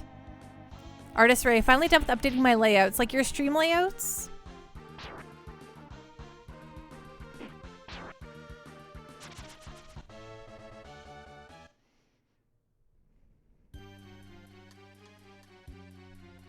Oh man, this place is maze-like. I can't tell if we're going... Okay, well this looks too important. I gotta go back and see if we're missing like a treasure chest or something.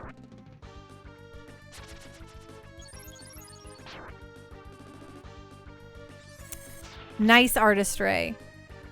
I haven't given mine a refresh in a long time. I'm actually thinking of some stream changes coming up here soon. Nothing bad. I just, you know, after streaming for a while, you kind of find some things that work and don't work. And yeah, I might do some updates.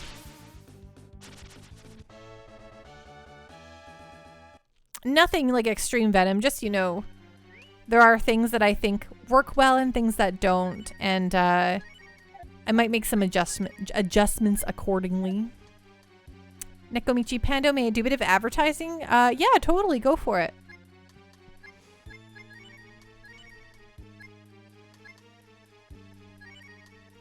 Venom, but your mods are safe, right? You have the best mods, Pando. I do. My mods are truly thebomb.com, so there's no changes to the mod party, Venom. Don't worry.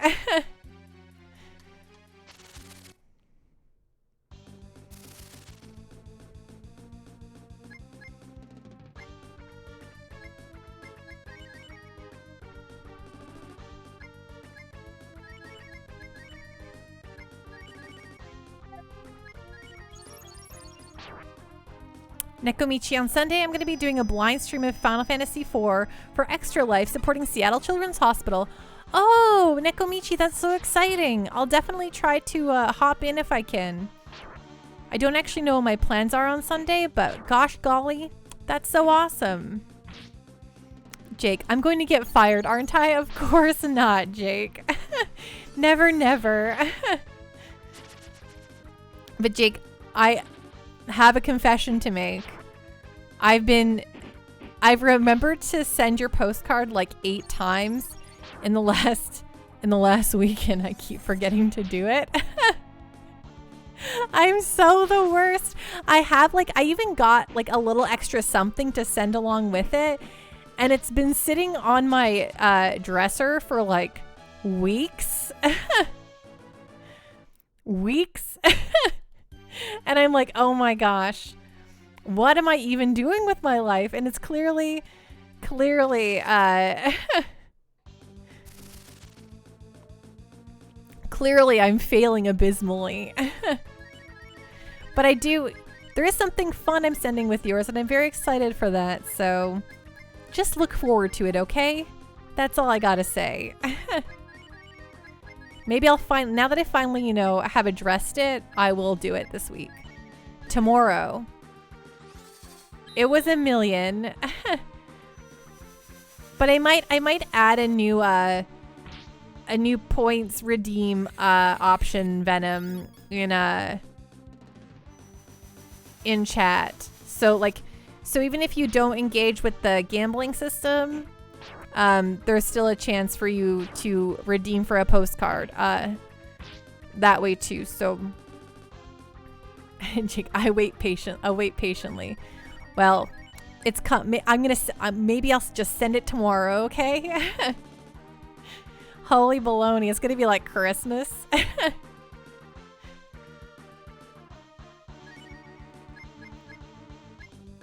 And I'm like, oh my gosh, I'm just the worst. And it's so funny because that day that you redeemed it, I'm like, oh, I'm going to write this down so I don't forget. And then guess what I did? I closed that book and I moved it.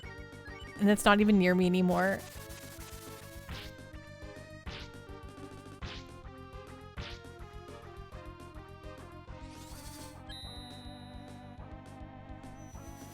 Oh no.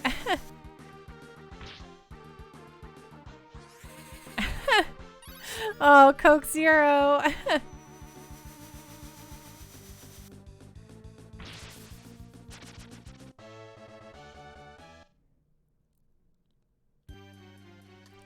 Elf Elite Sauce asks, how do you, oh, you see, yeah, you can see the little points there.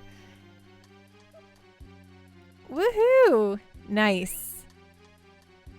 You won some money.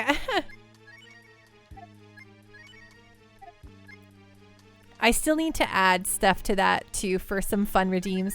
But you know, your Pando, I don't know if you've known this by now, but I am amongst the worst procrastinators in the world. Jake, you're a serious procrastinator about stuff too. You get it. What? I'm glad you understand. It's like I'm full of like good ideas and then I'm just like too lazy to implement.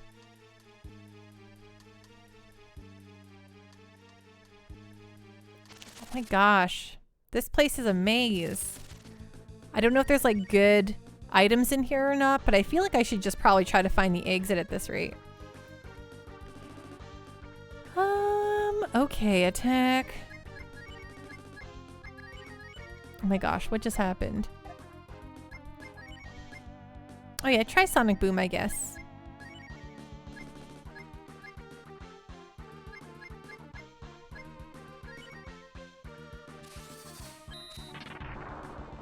Woo! Lucky Alpha.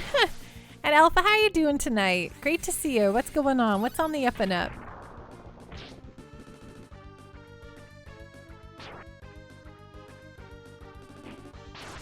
And now you quit while you're ahead. Exactly. That's how you do it. Can't get too greedy.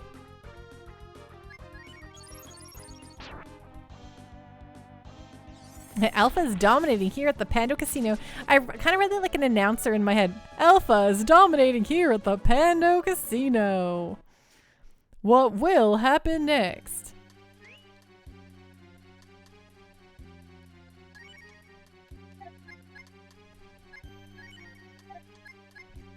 But I kind of thought of it in the announcer's voice for Pokemon Stadium. If y'all know what I'm talking about there.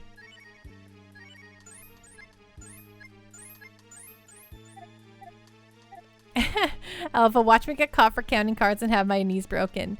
Whoa, the Pando Party does not promote violence.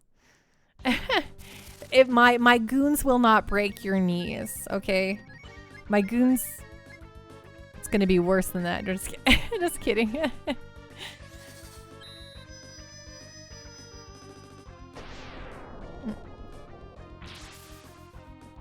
Neko Michi, no violence against the monkey boy. No, no violence against the monkey boy. I will just wish him ill.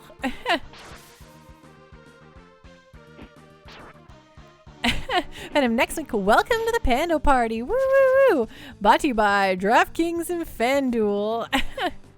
Oh man. Jake, Panda will take a hammer to your hand if she catches you cheating, like in the movie Casino. Wow.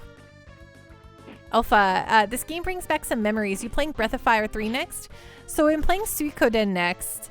The next time we do play a Breath of Fire, though, when it goes on the poll, it will absolutely be Breath of Fire on there. But yes, we are playing chronologically. Good night, Xerix. Rest well. Be safe. Have a really great night. We'll see you again soon, okay? Thank you so much for hanging out. I hope you had a really good day.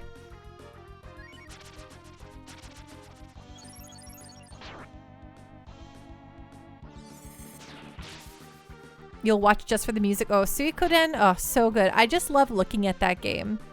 It's gorgeous. It's, you know, everyone is always like, I love SNES era graphics. Like I love 16-bit art, but man, that 32-bit pixel art, ugh, I wish we had more games like that. It's so good.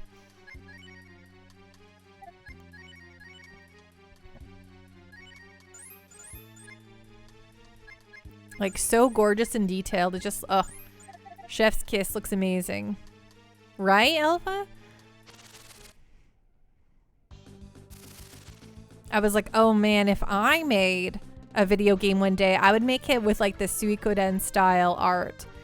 Cause, ugh, it's so good.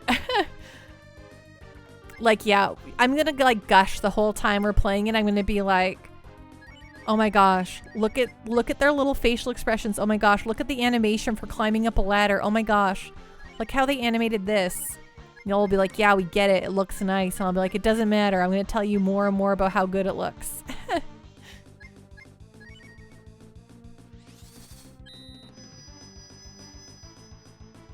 Beware the stairs animation. It bounces the screen. Right. I guess if that makes you feel yucky, beware that.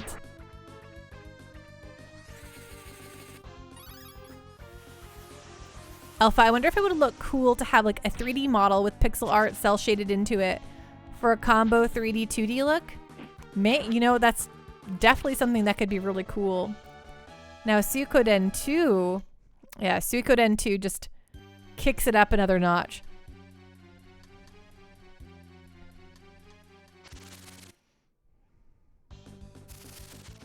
Oh my gosh. Look at these guys. They're so cute.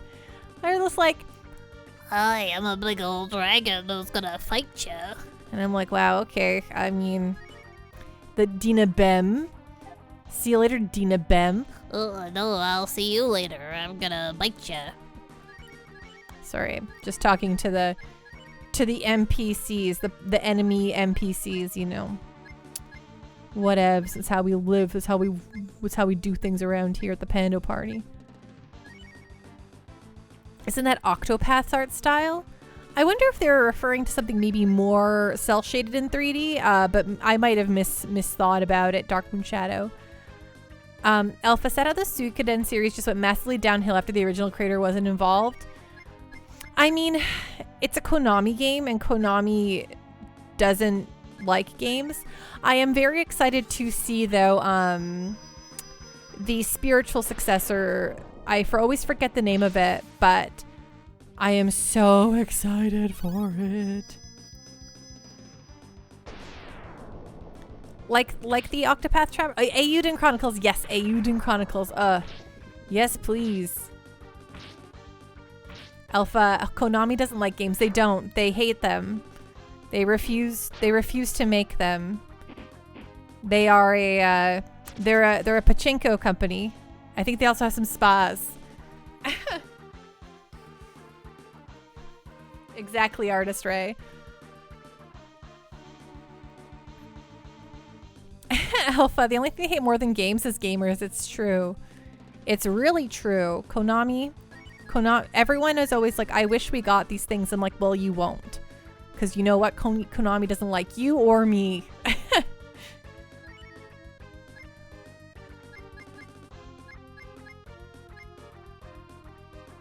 They like one thing, and it's called money.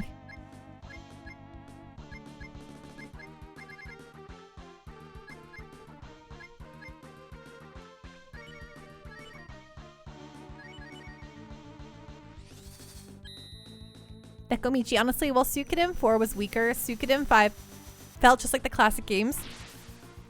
I've never touched any of the the PlayStation era, the PlayStation 2 era Suikodens. I've always wanted to buy and try them, though. I saw that Rogue Galaxy and Wild Arms 3 were on sale today on the PSN, and that was really interesting to me. I actually never played Rogue Galaxy, though. I've heard so many good things.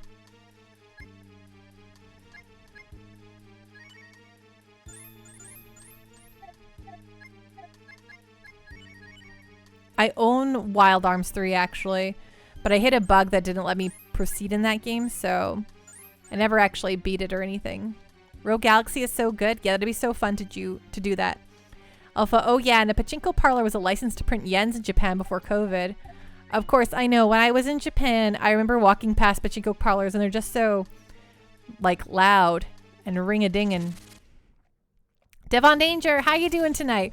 What's going on? What's on the up and up? So great to see ya. Whoa, Goblin. You think you just take a chomp out of me like that? I guess you do. Well, that's just rude.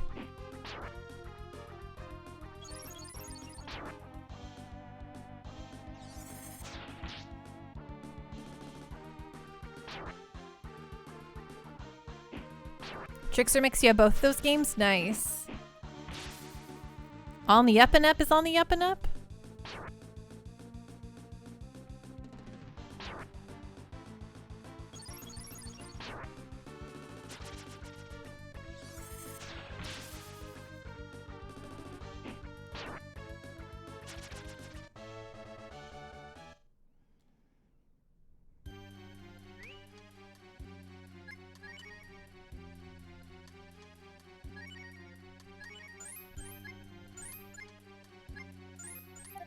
The one thing I'm kind of grinds my gears about this video game is how many maze dungeons there are without me telling if I'm going towards the exit or if I'm going to like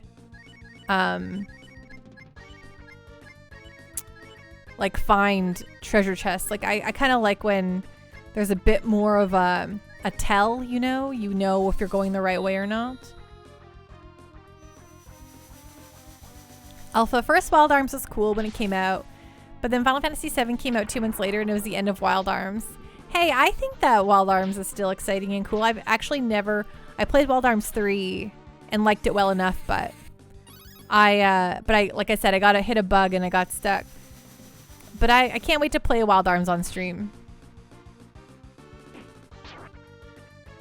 Devon Danger, I visited my localish game shop today and picked up Final Fantasy 13 2 on 360. Nice. Did you get it for a good price?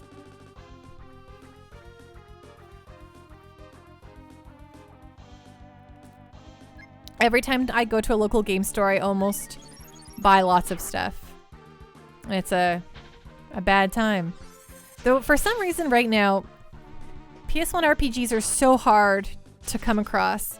And we have like tons of retro game shops around here, but for some reason my ultimate collection, my PS1 RPGs, it's a sad situation out here. And I don't love it.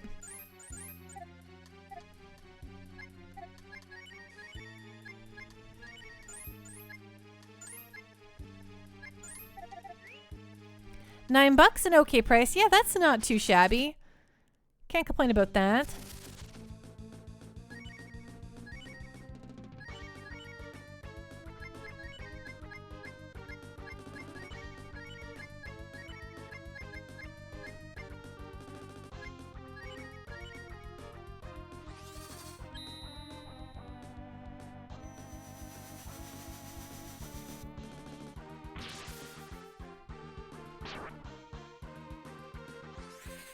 Fire Emblem Lord. Only game store in my area is GameStop.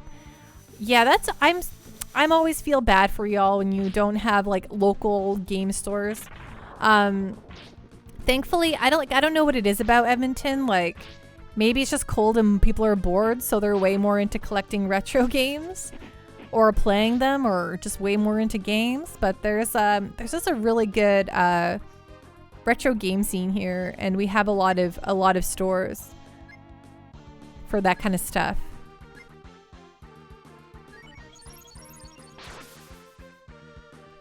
Fire Emblem Lord. I have to travel to go to mom and pop stores. That's fair. It's like I was gonna say GameStop's fine, but actually every experience I've ever had in an EB game / GameStop has always made me mad. I mean, and like fair, they have to I worked in retail. I know the questions you ask are the ones you have to ask. But when they're uppity about it, like I don't know, I'm always like, don't give me that. Nekomichi, I live 2 blocks from another castle and there's a pink gorilla downtown. Yeah, Pinkarella is very nice. I've been to the one in near Japan. I don't know if it's called if it's like the where you have lots of Japanese and like Chinese food stores and stuff like that. It's where the Kotobukiya bookstore is in Seattle. It's right around that area. The International District. Yeah. Devon Danger. I have to travel about an hour. I was in the area. Ooh. Oh, Kinokuniya. You're right. Kotobukiya. What am I talking about? Kinokuniya. Yeah. I remember being in there and I was like, I never want to leave.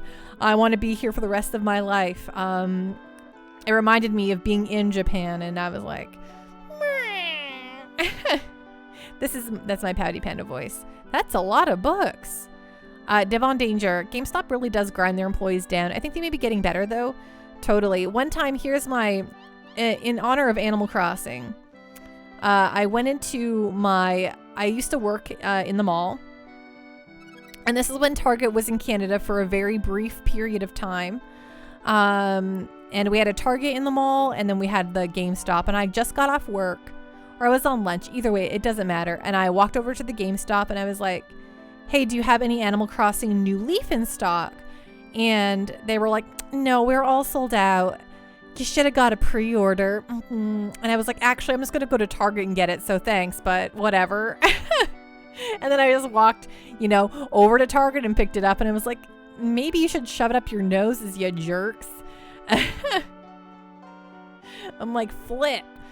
I was just like, nothing grinds my gears more than, maybe you should have got a pre-order. I'm like, maybe you should have shoved it up your nose. Hi, Star Pendle. How are you doing tonight? What's going on? What's on the up and up? Oh, sir, what are you doing here? It's not good. We must ask you to stay in your room.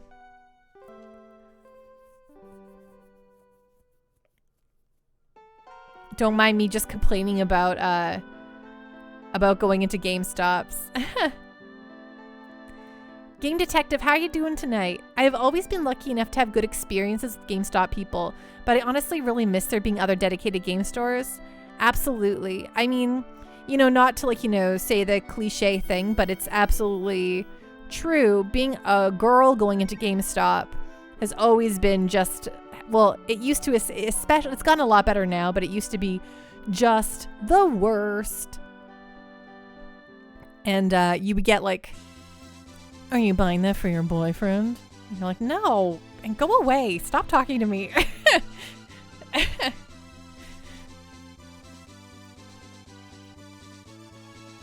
I'm doing so good, Star Pendle. Thank you so much for asking. We escaped a bad dungeon, which I'm very happy we did escape from.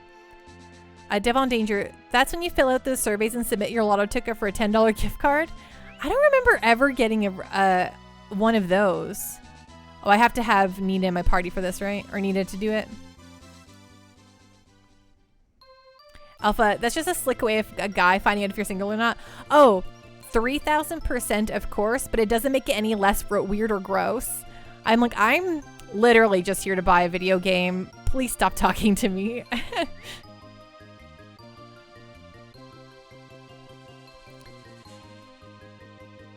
And here's one of my favorite stories. This actually wasn't a GameStop. This was in a local game store. I was in a local game store and I was with a group of friends. And my one friend was like, hey Pando, have you played Room Factory?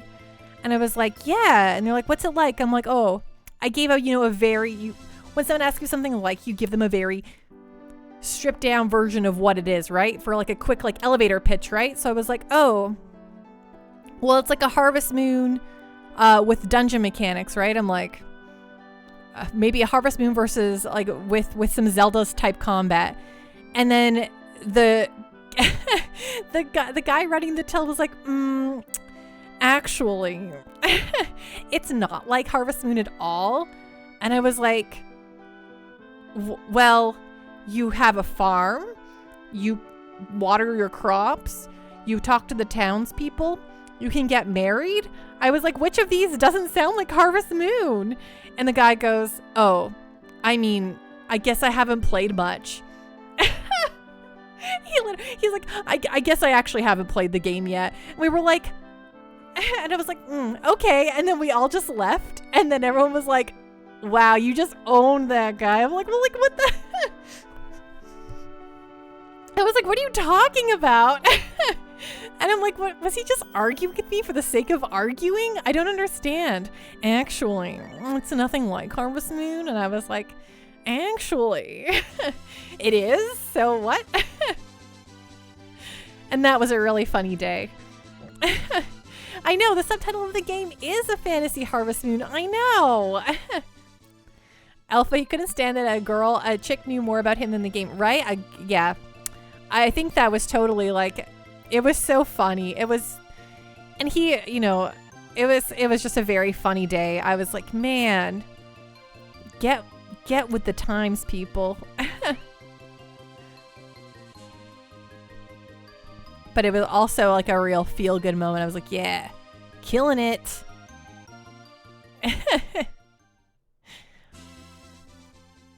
Smug Gamer is a brand. Oh, tell me about it. And as someone who is like, I'm like, you know, worked in games. I understand how the industry works.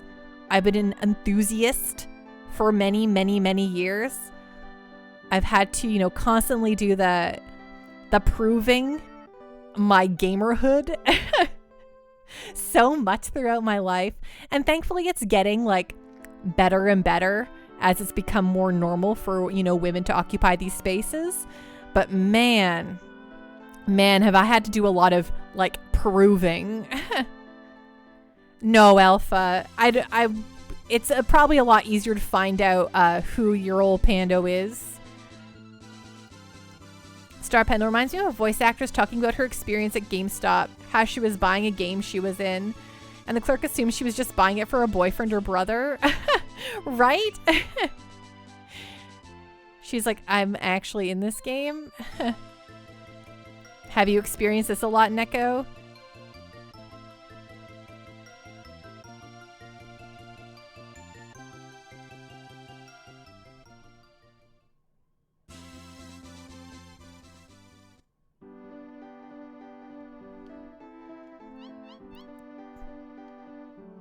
Oh, that was about the voice actress story, right? Okay, so none of these characters can punch rocks. That's great. Love it.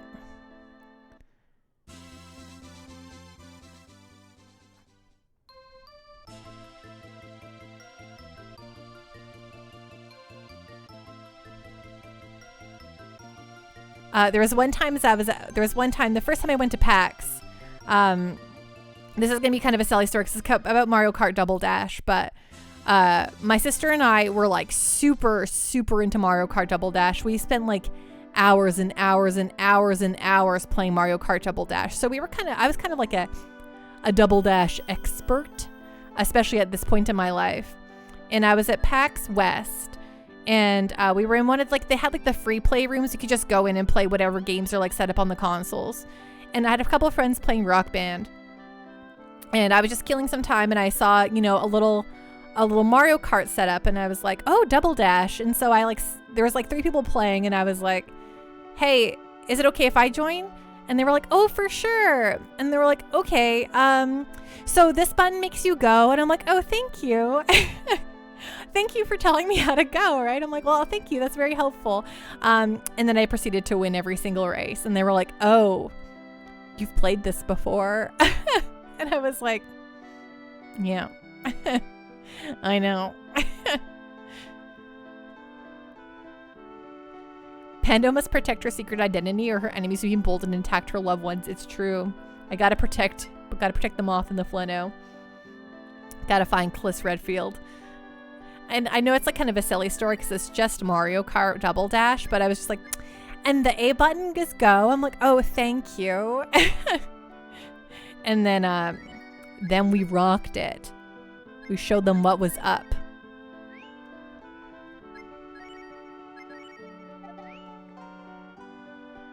Yeah.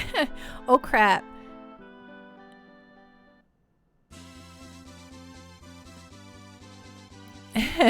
Right? Oh, A is go like in every racing game? Right. I mean, it could have been, you know, Forza where you have to use the triggers, right?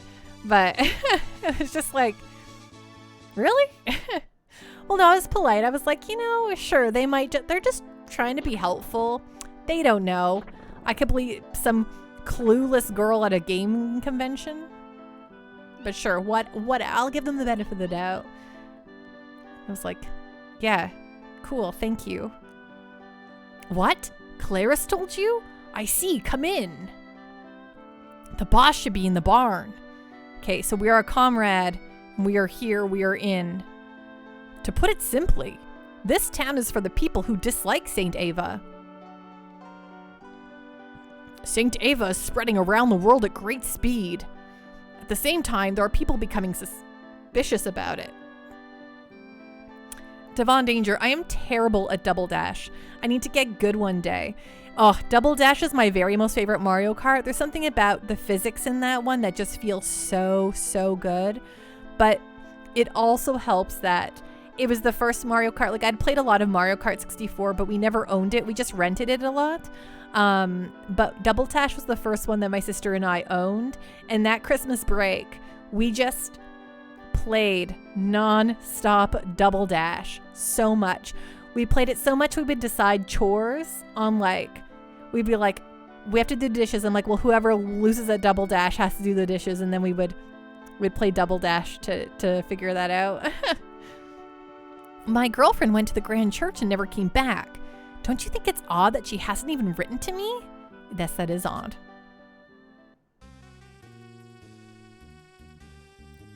Jake, Double Dash is the last Mario Kart that you played. Honestly, I have kind of struggled with every other Mario Kart. I liked 7 a lot actually on the 3DS. But it wasn't until 8 that I feel like I really, really loved it again. I've never been quite as good as I was with Double Dash, but Game Detective, you know, I've actually played very little Mario Kart. I didn't even play much of the original.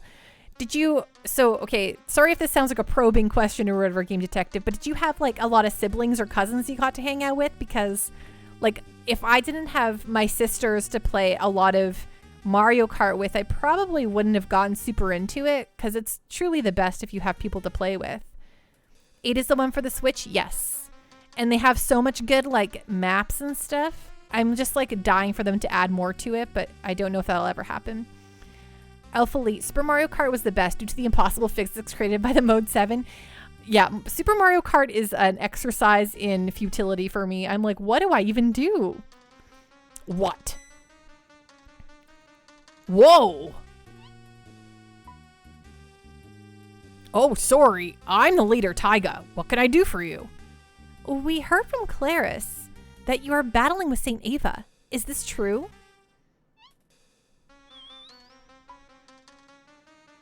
Hey, are you listening? Oh, he's in love with her. Yeah, we will defeat Saint Ava. That's not a god. It's just a fraud.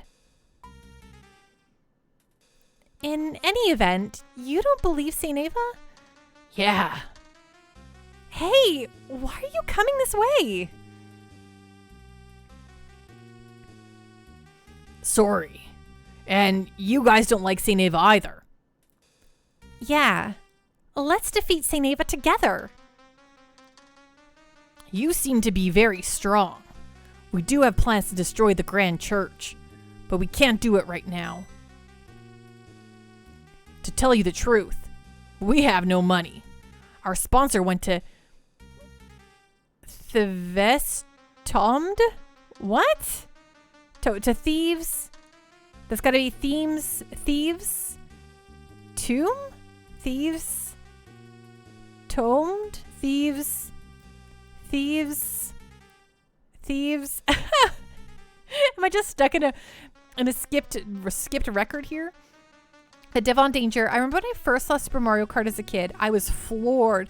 That game was so vibrant and awesome. My brain couldn't even comprehend it. I know, I was at my cousin's and she rented it the one night, and I couldn't believe it either. I'm like, this game is incredible.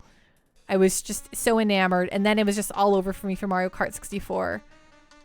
I thought Thieves 2 maybe Dark Moon Shadow, but the D there versus a B is bizarre. Game Detective. Well, so we had a Genesis and not a SNES, and not a SNES was part of it. Yes, so that's how I didn't play much of Super Mario Kart either for that same reason. You grew up broke. But I still managed to play a lot of 8 and 16-bit games, but somehow I've just hardly ever picked up any Mario Kart games. Right, I guess for me, Game Detective, like, we were also a broke family. We didn't own a lot of games. We just had a Genesis, and then after repeated askings for many Christmases, we finally got a 64. And then we just rented a lot of Mario Kart because me and my sisters were so obsessed. Like, we loved the Mario parties, the Mario Karts. We liked all the 4-player games, right? Because we were, we needed to entertain ourselves. Alpha, the main difference between Super Mario Kart and all the rest is that in Super Mario Kart, the controls cause the world to rotate around your fixed position, while in the others, you control your kart through a fixed 3D world. Yes. And so it definitely feels like you have much more control for sure. Okay, our sponsor went to Thieves. I'm going to go with Tomb as well, Dark Moon Shadow, and still hasn't returned. War costs money. Until our sponsor returns, we can't move. Then, do you want us to go to Thieves' Tomb and bring the sponsor back? That would be great. Good. Let's go, guys. Let's go to Thieves' Tomb and find her. When we bring the sponsor back, then we can fight together. Yeah. What's your name? It's Kat, Taiga. See ya. Game Detective fun fact, did you know that Mario Kart was originally meant to be an F-Zero sequel? I didn't know that, actually. That's very interesting. Thieves' Tomb is in the desert. There are a lot of traps, so be careful. Well, where's the desert? Like, the project that eventually became Mario Kart started its life as an F-Zero project. Right, that makes sense. Very cool. I like that little tidbit. The believers of St. Ava are innocent. They're just being used. The bad guy is the founder of St. Ava, Habaruku. Habaruku. Do you know Bando? Pando? Pando from Bando? It's a little old church in the country, but for some reason, it's famous to the believers of St. Ava. St. Ava's teachings make sense. Throw away your feelings of hatred and pray to God to bring peace to the world. Do you think there is something suspicious about the people who are preaching this? Our boss is a great man, although we sometimes have a problem because he's claustrophobic. Well, that can be a problem for sure. Alpha, I was poor and lived in a remote town of only 700 people, but saved up and bought a PS1 when it came out. The next 3 years, I made hundreds renting out my system and games to people in the town. Paid for itself and bought me tons of games. That's really cool. I love that, Alpha. Way to figure out a way to live, to make some money from your situation, right? Devon Danger, F-Zero is so cool, but it's unfortunate it never got a 2-player mode on Super. Totally. Absolutely.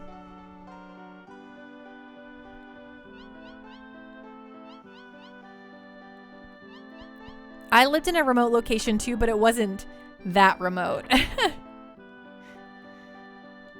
Like, there was no cities in like a 3-hour radius, but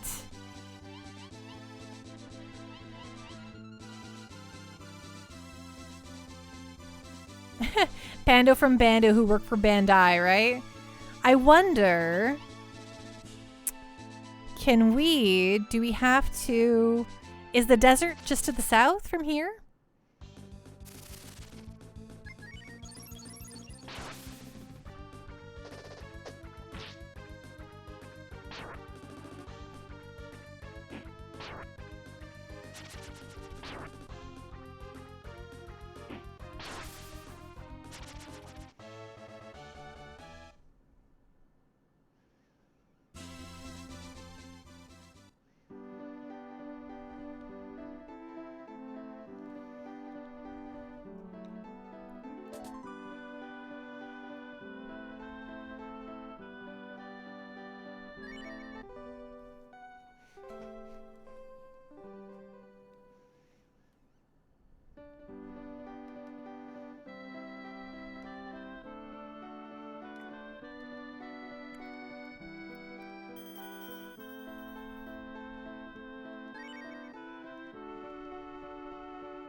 That's what the Mario Kart was meant to be, but the size of the tracks, I couldn't fit it on the SNES cart.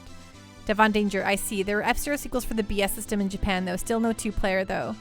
Of course. Of course. Now, where is the desert? It doesn't really seem like a place on the map.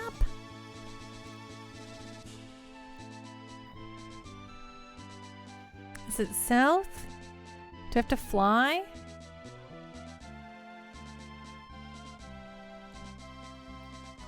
Dang it. I don't know where the desert is. Okay, I'll be right back. I actually really have to use the washroom once more. Sorry, I guess I've been just drinking too much water tonight. I'll be back in 2 shakes of a Pika's tail. Don't go anywhere. If you know where the desert is, please tell me.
Okay, I'm back. Darkmoon Shadow, it's south of Sema Fort from what you remember. Okay, that makes sense. Alpha, there's a beta version of F-Zero 2 for the NES. You can find a ROM for the SNES. You can find a ROM on the net. Interesting. That's fun. Okay, let's see here. Spell, Blue, Warp, Hometown, Town, Sema Fort. Let's go south from there.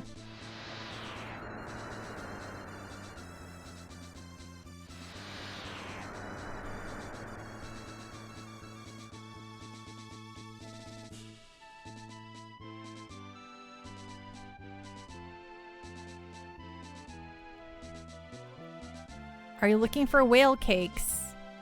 A little more south. Okay, well, that's not where I'm going. Okay, I gotta get a bird, I think.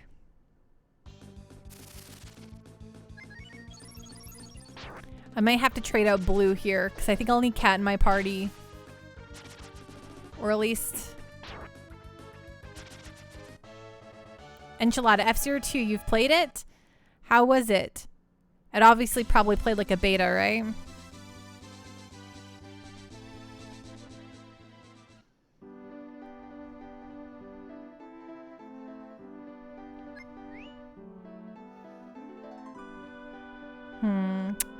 Rand. Maybe we'll go Nina and Kat. Not super great, but...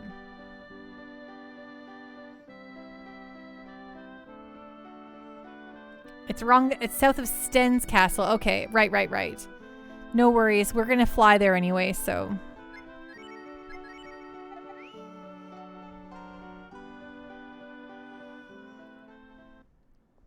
We have the power of flight, so should be good.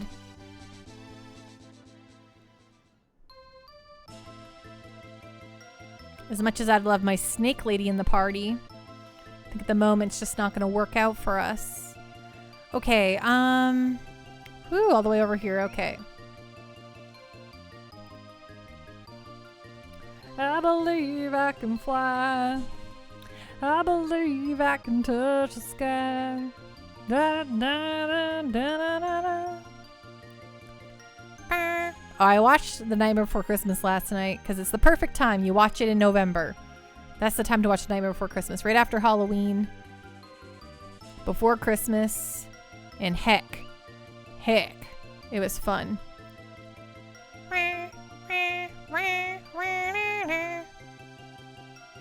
Okay, is this where we're going?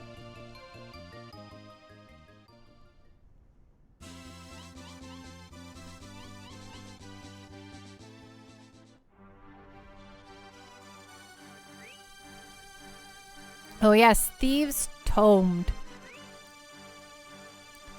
Game Detective. I am in the school of thought that Nightmare Before Christmas is actually a Thanksgiving movie. Well, that would make sense if you are an American. Canadians don't have Thanksgiving in November, but it is a November film, so I would agree with you. It's just I wouldn't say Thanksgiving because we ain't got no Thanksgiving in November. I'll give up trying to be a great thief. It's no good. This trap is too strong.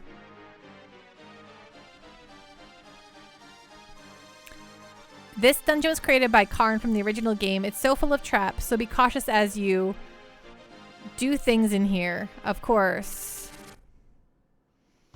What sort of things?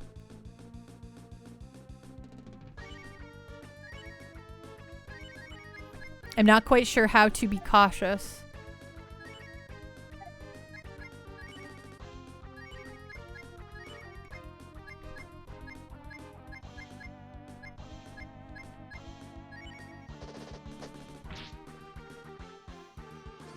Devon Danger, I still have a chance to watch Nightmare on VHS then, right?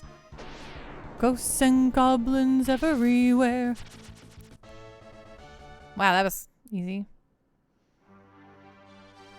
Game Detective, that makes sense. So in America, Thanksgiving sort of occupies an awkward spot where it's trapped between Halloween and Christmas. I mean, I know when Thanksgiving is. I tend to watch Planes, Trains, and Automobiles on American Thanksgiving, which this year falls on the 25th according to my calendar. Ooh, I'd like to say goodbye to stealing.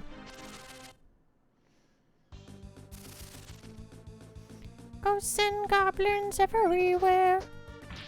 Life's not good without a good scare. Oh wow. They're fast. These bad zombies. Okay, I'm gonna flame them next time.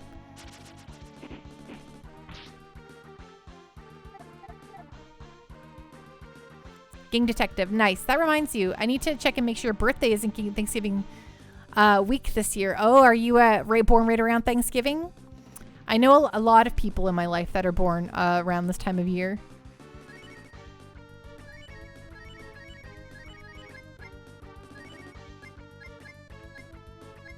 Feels like September and November are popular birthday months.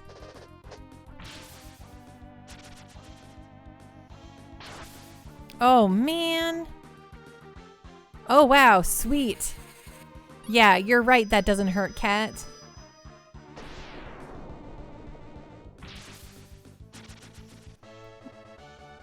Probably more unfortunate when you're a kid, right? But yeah, it's probably hard if a lot of people are off doing family stuff and you're like, I want to get together for my birthday. Thankfully, I don't really ever do anything for my birthday other than see my family and go for dinner, so that's always nice. You'll be 30 on the 29th of this month? Woohoo, enchilada. Nice. You're a year older than me. Alpha, my birthday is like 4 days after Christmas. Childhood sucked. Aw, Alpha, I'm so sorry to hear that. I hope that your family like tried to do a good job of making it feel like a special day. Anyway. Devon Danger, did anyone grow up with that Nightmare Before Christmas game built by Capcom with the Devil May Cry engine? No, I did not play that video game.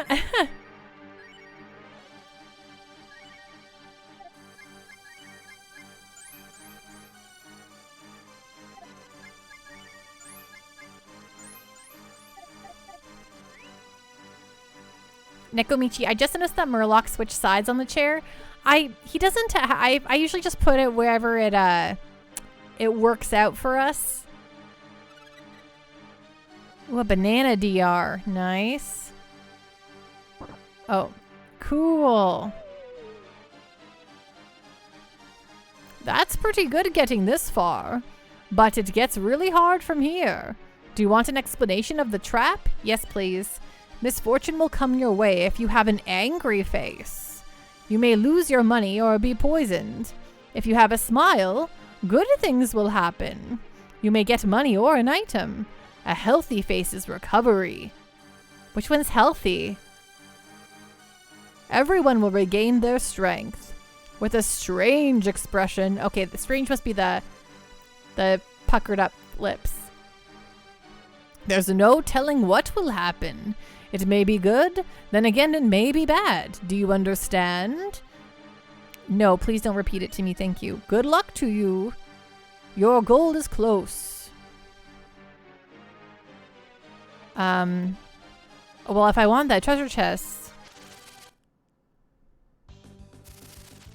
Game detective. Honestly, I don't remember it having a huge impact as a kid, but as an adult, all your friends go visit their families for the week surrounding it. I guess when I was a kid, they just lived with them. Right, that makes sense. That you didn't have to, like, go traveling home. Oh no, why did I hit auto? That's not the button I wanted. Ugh.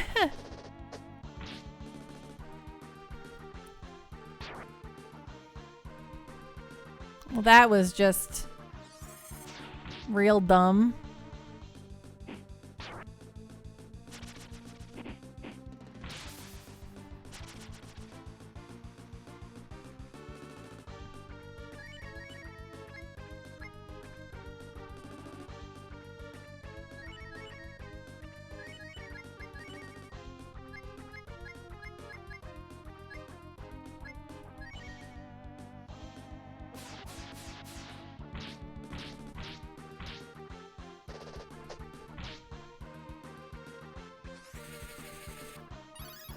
Enchilada. Purple equals bad. Yes. Blue means history. Big smile is orange for recovery. And green means happy, like getting money or something. Okay. So orange is healthy. Okay, that's good to know. I guess we're really not that hurt. Game detective. But now I spend Thanksgiving and Christmas with my partner's family, so it's like a bunch of celebrations all clustered together, which is nice. That does sound really nice. I definitely agree.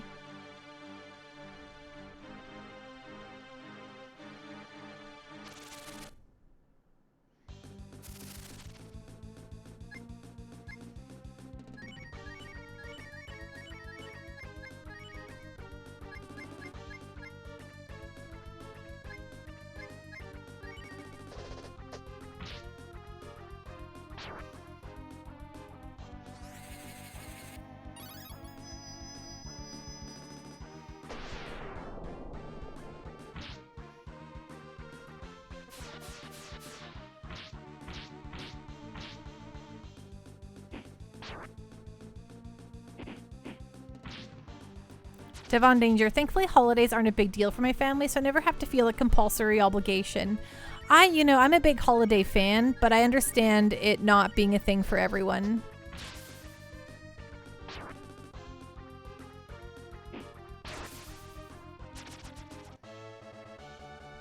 Game detective. Okay, I'm sure someone else has pointed this out, but does it look to anyone else like the cat girl just wasn't wearing anything but shoes below the waist? See, that's what definitely people have pointed out to me before. To me, she very clearly has something yellow going on down there. So I thought she was always wearing like leggings or pants, but I guess it's her fur body. I have no idea. Great. Okay, let's see if any of this stuff is for the characters I have equipped.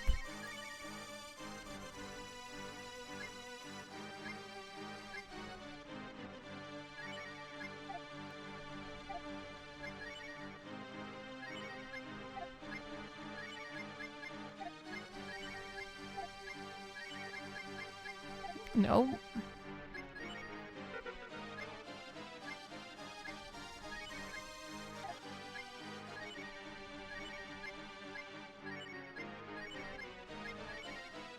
What does the Kramer BR do? I must know.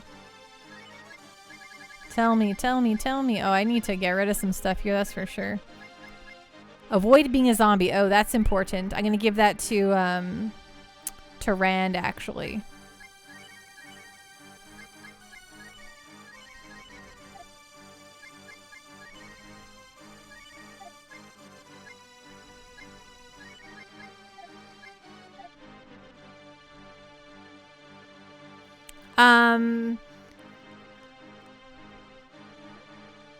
Game Detective, are you playing on a CRT by chance? I know you do original hardware. No, I'm definitely not playing on a CRT, and I'm actually not playing on original hardware. I'm playing on a Switch.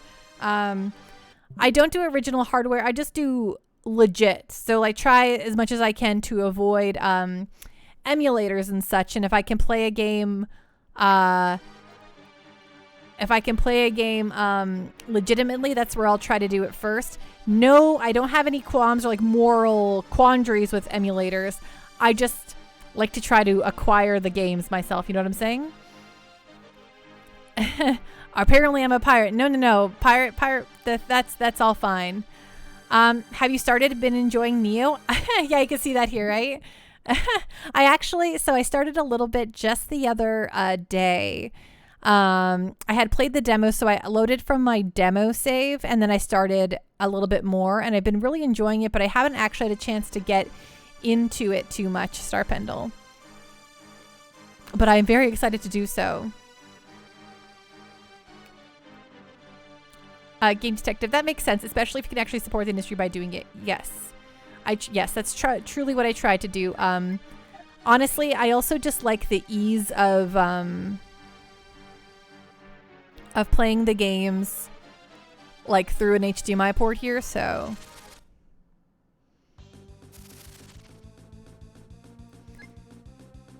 got a sea of RPGs with SMT5 coming to awaiting me and debating which to go with first.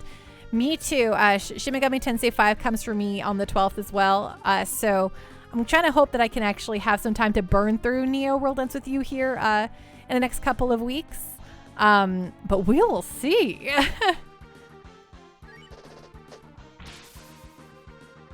Especially since that Animal Crossing stuff comes out. But you know, Animal Crossing for me is always like a half hour to an hour of gameplay a day. So that should be, you know. Oh, great. We swallow poison fog. I love it.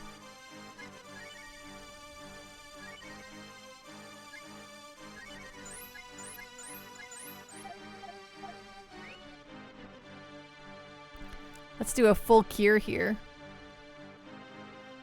I want to see if this is how it'll work. Game Detective, that said, I don't have a capture card, so a lot of the time, even if I own a legit copy, I will use a different version of this for the stream. That makes total sense to me. Trickster Mix, have a great night. Rest well, be safe, and we'll see you again soon. Devon Danger, dang, I'm still playing Nocturne. Honestly, I have bought Nocturne for my Switch, and I keep putting it on polls to have people vote for it for me to play it for the first time. But it keeps losing. It is going to be on the next poll again.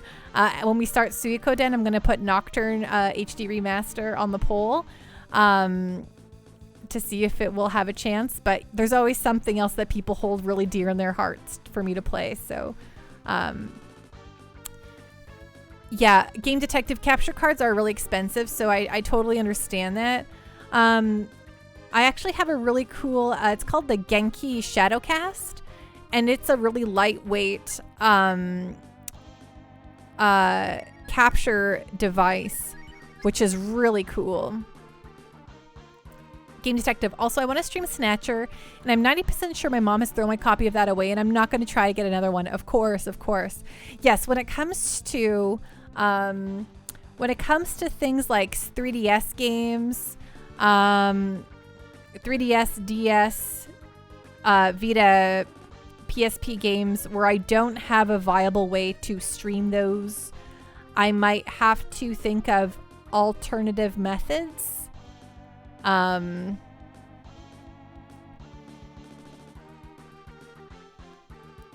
I needed something with pass-through, and your current one has it. Yeah, the Shadowcast has worked really, really well for me. I've loved it. Before that, I had an Elgato HD, a really old Elgato capture card. But we were having a lot of issues with it. Like, it was really finicky at the start of every stream. The Shadowcast has been a really great alternative.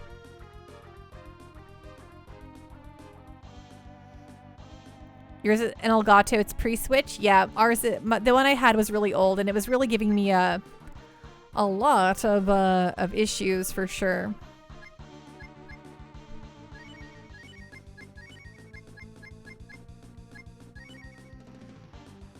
Metidos alternativos, eh? Yes.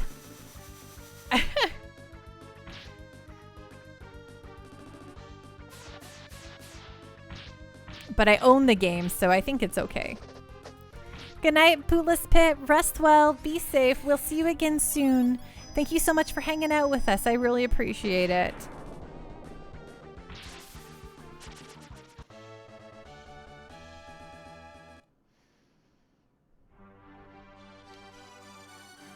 $100 coins. Oh, so that's okay. We have it reversed. The orange one is the grinning guy, is the happy guy. The green one must be heal up. But now we know the difference. That's good.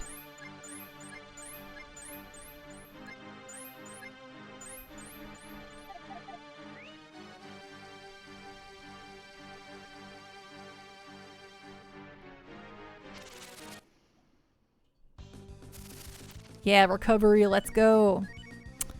Attack, spell.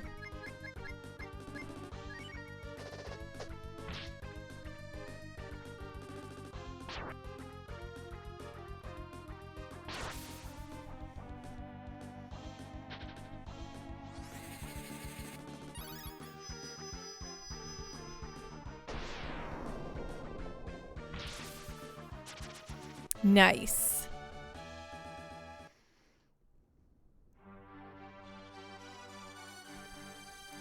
Just for you, though? Oh my gosh, everyone... Oh no. Rand didn't, which is a bummer. Game Detective. I got a copy of Snatcher from a pawn shop for like $1 back when I was like 10. Game is super pricey now and it breaks my heart. That's just like the tale of me buying Persona 2 Eternal Punishment when it first came out. And deciding I didn't like it because I was young and naive and didn't like games that were different than Final Fantasy. And so I sold it for like 19 bucks. And now it's like $500. Hello. Just kidding. It's like 300, but still. At least I can get it on the PSN right now for, you know, like $5 to $10, so whatever. But as someone who wants a definitive PS1 JRPG collection, and also being a huge Persona fan, as I say with the Persona 4 t-shirt on right now, it's a huge bummer. It's a huge bummer.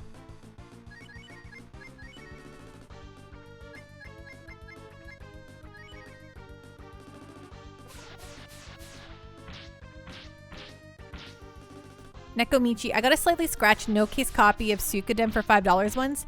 $2 buff up, but the disc was... $2 buff on the disc fixed it right up. Nice. That's awesome.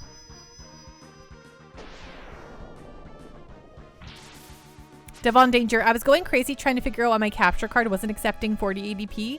Did you figure it out? Game Detective, yeah, it can really make you sad when you look back.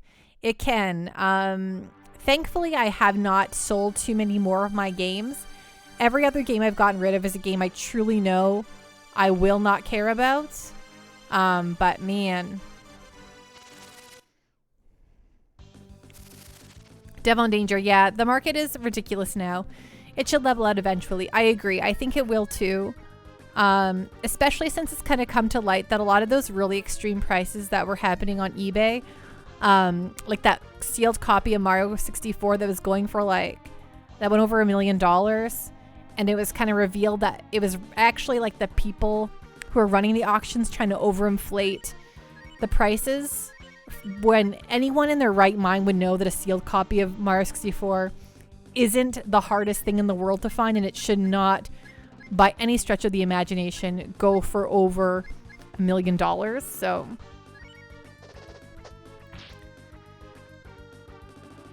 Game Detective. I didn't even sell Snatcher. I'm just pretty sure I left it at my mom's house when I moved out. Oh, that whole thing is basically money laundering. It is. And it's kind of been revealed that the people who were behind it all are definitely the people running the whole thing. So really shady business there. But it like spooked people. Like everyone suddenly thought they had like games worth a gajillion dollars, right? And they're like, oh. I'm like, you don't.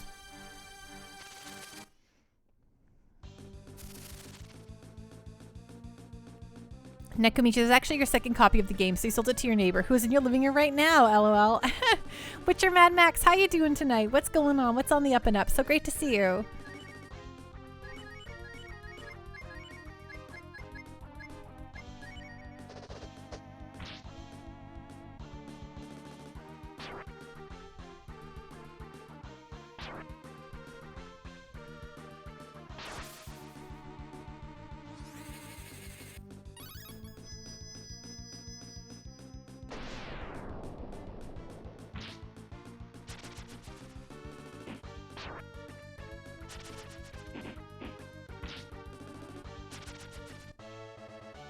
Devon Danger. Got it for 40 bucks as an expensive Canadian manufacturer.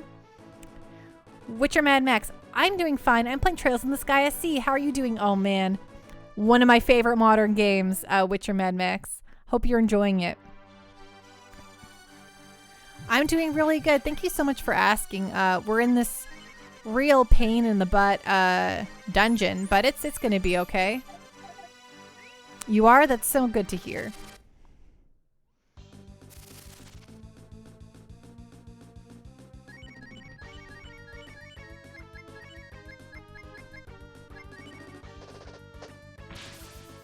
iZombie, I miss the Snake Lady already. I miss the Snake Lady. I had to make some hard choices for what we were currently doing. I was like, I need the power of flight, but I can't have two mages in my party at once. Flip. And that's, like, I really like this game a lot. One of my pet peeves about old RPGs is how much they want you to switch out your party for the characters they want you to use at any given time. But I want to be able to use whoever the heck I want, whenever the heck I want, you know? It's fine. I can deal with it, but I like a little bit of freedom. Yeah, for real, it's a very common trope. It's true, it really is. And I get it. You designed a bunch of characters. You want people to utilize all of them. But I want to play with the characters I like, you know? Hey, what's up with this gal? Excuse me, if you don't mind, could you please step on that switch? Oh, it's not that I'm trapped.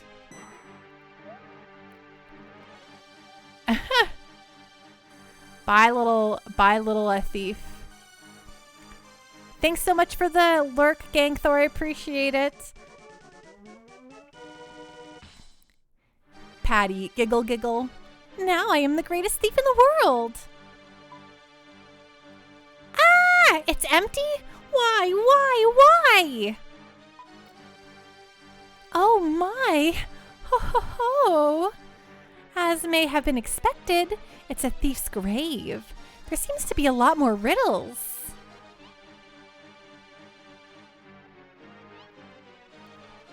Nekomichi, at least in Suikoden, there's only a couple really good mages, and one you don't get into late game, so no having to choose. That's good. Cough, cough, Luke, cough. Game Detective, I think there's some value to it encouraging you to explore other party options, but I get not wanting to feel forced to do it. Yeah, especially if you don't like those characters like Sten, the monkey boy. There must be a switch or something somewhere.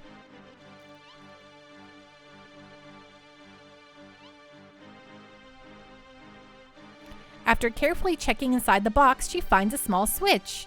Ryu pushes the switch. Bye.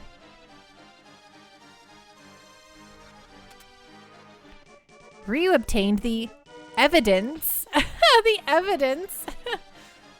If we sell this, the resistance people will be able to buy weapons. Sweet.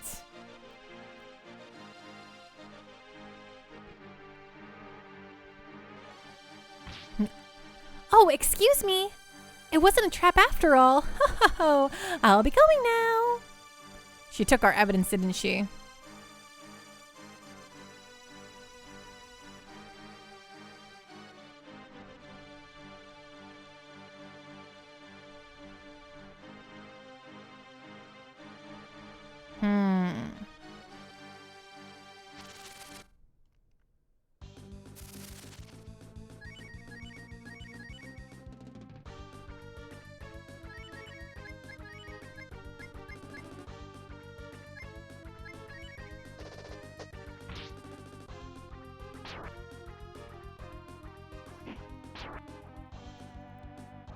Game Detective. I also remember an era when it seemed like a lot of JRPGs were just like, how many party members can we fit into this game? So you get games like 30 to 40 playable characters, like the Suikoden games. But I guess that's their whole shtick. But yeah, Chrono Cross also had that where they're just like, let's give you 80,000 party members. How do you like that? Oh, everyone recovered their strength. Hello. Winner, winner, chicken dinner.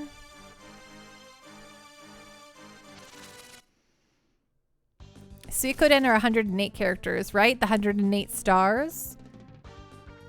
108 recruitable characters, but you can only use about 80 or so in battle.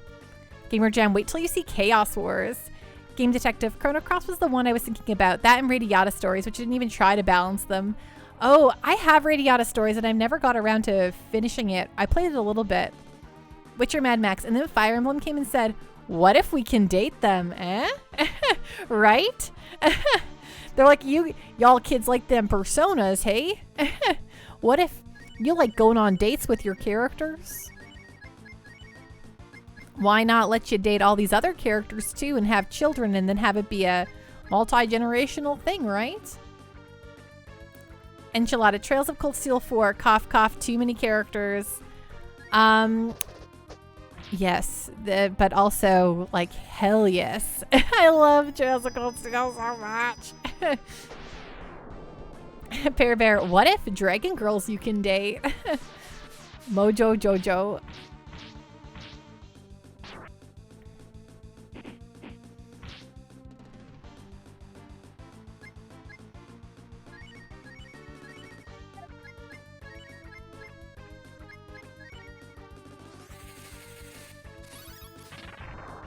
Game Detective, it's fun. It's got a ton of recruitable party members, but some of them are badass, and some of the town drunk who are not. Nekomichi has been standing here next to Uriange for like 20 minutes playing AC. You're playing Animal Crossing and also Final Fantasy 14. That's some wild and woolly stuff.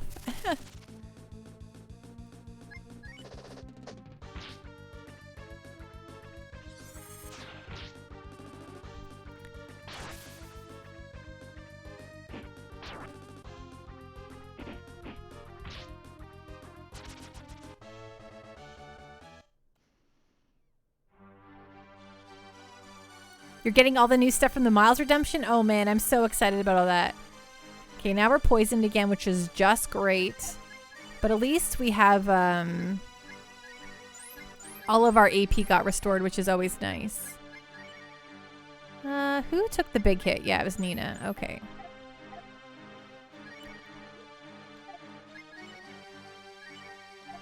Well, Nekomichi, I'm super excited to I was like, oh, I'm going to go to bed early after stream, but I'm probably going to end up playing some Animal Crossing. For Nintendo GameCube. Do y'all remember those Animal Crossing for the GameCube commercials? And it always is like, it's Animal Crossing for Nintendo GameCube. Whenever anything has that like rhythm to, it's whatever the thing. I always want to, and then I always say, yeah, for Nintendo GameCube. And then people look at me like, what are you talking about? And I'm like, sorry, I guess you have to see those Animal Crossing commercials for the original GameCube one. Oh, they were so good and silly.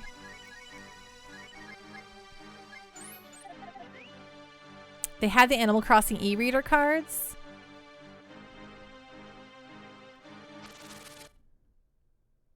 Game Detective, I'm pretty sure I remember the ones you're talking about. Yeah, they were really memorable. They acted like you were watching like a MTV real life show or whatever. Gosh, what was that show called? That really big MTV show. Jake, a walrus moved in next door. Hot. The real world, right? They made it out like a real world commercials. Oh, they're so good. It's Animal Crossing for Nintendo GameCube.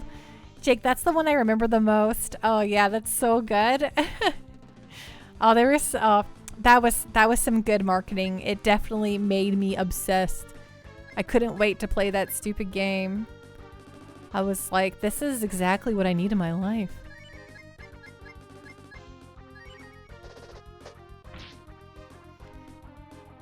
Dark Moon Shadow. I have triggers like that for so many things. I know. I remember so many jingles from all of the television commercials I saw as a kid. Thanks to all the regulations going away in the 80s for children. Us early baby millennials were the ones who got the brunt of it, and now we have been indoctrinated to all the 90s television commercials.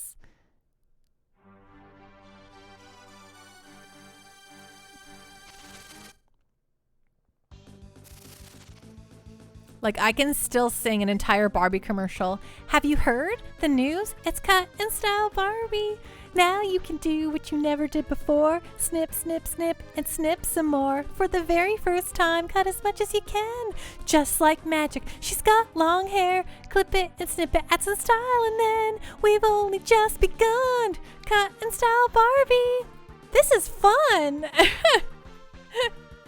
I'm like, I haven't seen that commercial in, over a couple of decades, and it is still just blazed in my brains. Right, Star Pendle? I've seen that thing I saw it so much as a kid, and I was like, oh yeah, I can sing the whole cut and style Barbie commercial. And I didn't even want a cut and style Barbie, not because I wasn't into Barbies. I was so into Barbies, but I didn't care about cutting their hair. I just wanted more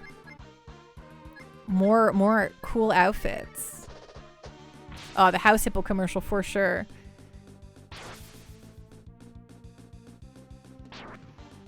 I'm sure we all remember Operation. Is it water on the knees? Operation.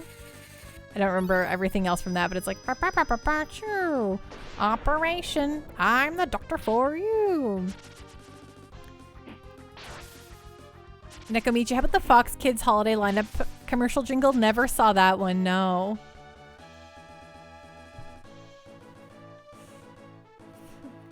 Mom, Aiden cut me in half again.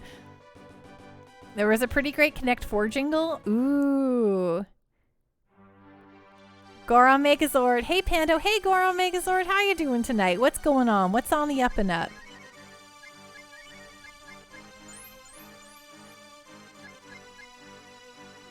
We're just going to mention Operation, right? That one. There's also... what's the other one I'm thinking about here?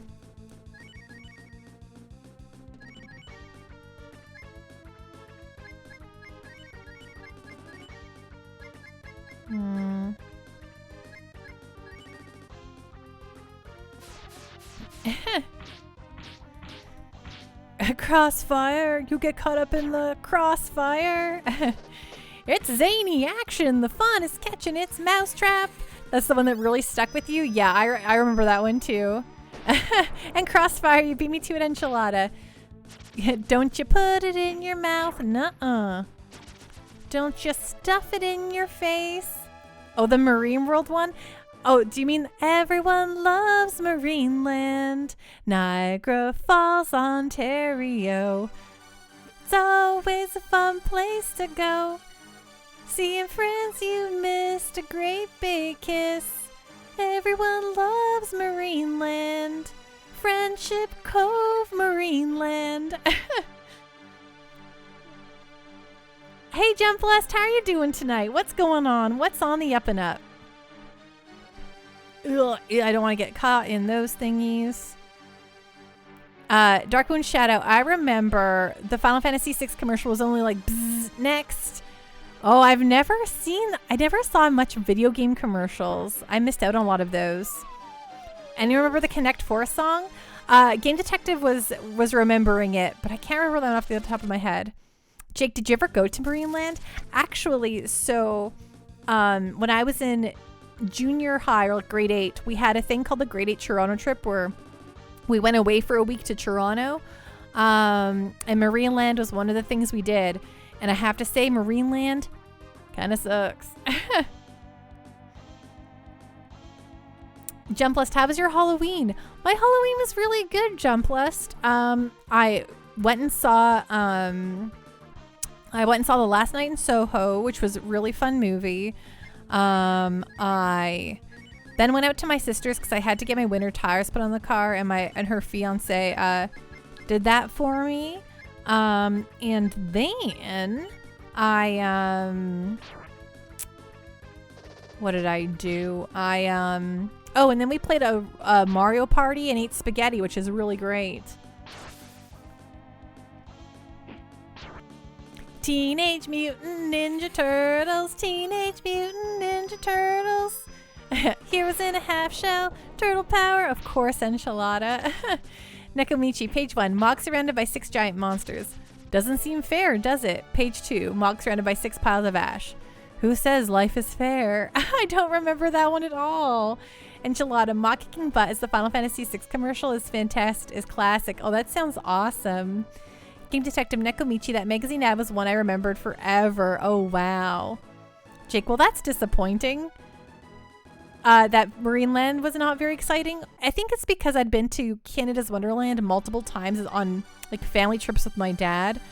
And Canada's Wonderland is thebomb.com. Like, it's legitimately a really awesome theme park. So I have to say I was just a little disappointed in what Niagara Falls, Ontario had to offer for me. You don't know what Final Fantasy was at the time? Go for it, Red. Go for it, Black.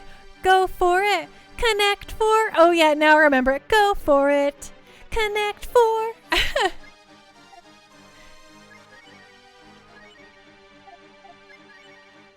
I just need, what do I want? Equip. I need, oh gosh, what am I doing? I'm trying to use a spell. That's what I'm trying to do. Whew, I can't remember what I'm doing. I'm too busy thinking of all the jingles that all we got stuck with in our little brains.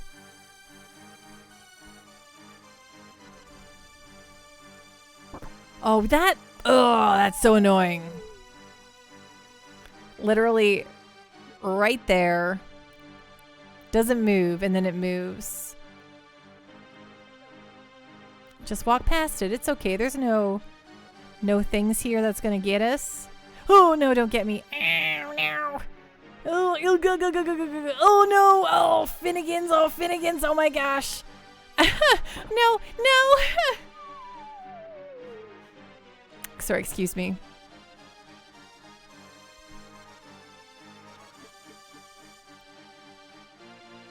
Devon Danger. It's disturbing how much crap they tried to sell as kids. It's actually like a historical moment too, because I believe it was they deregulated children's advertising in the 80s. Like, it was a big push by Reagan. And that's why we got inundated. We were the first generation to really just get like ads shoved down our little throats. Don't forget to ask your mom and dad for their credit card. Like, I think that's like the history of it, and it's really wild how it really got into our little brains.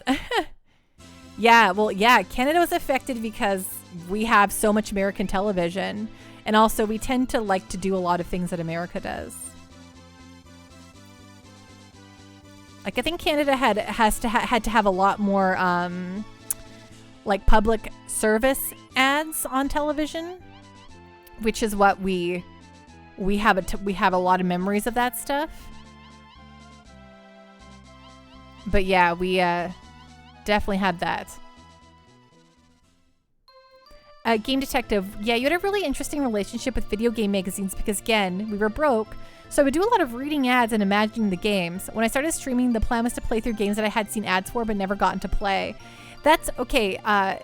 Very similar for me, Game Detective. My family also did not have a lot of buckos. For me, what I did with game magazines was it would help me decide what I was going to rent. So I ended up renting a lot of video games. And so for me, a lot of what prompted me to stream was like, man, remember renting Thousand Arms? And we never like played deeper than that.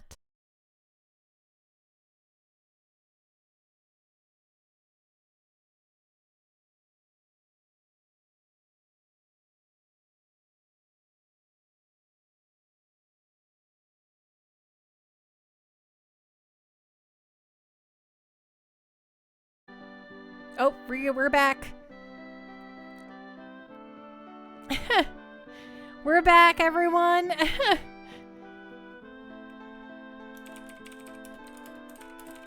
Yeah, sorry, my internet decided to have an issue.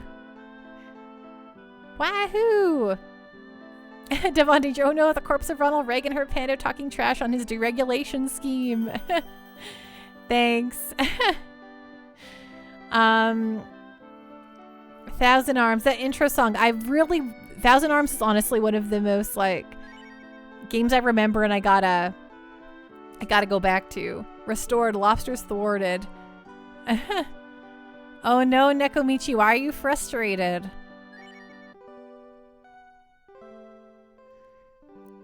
Gangthor, when I was young, it was maybe one, maybe 2 games a year, birthday and Christmas. Yep, me too, Gangthor.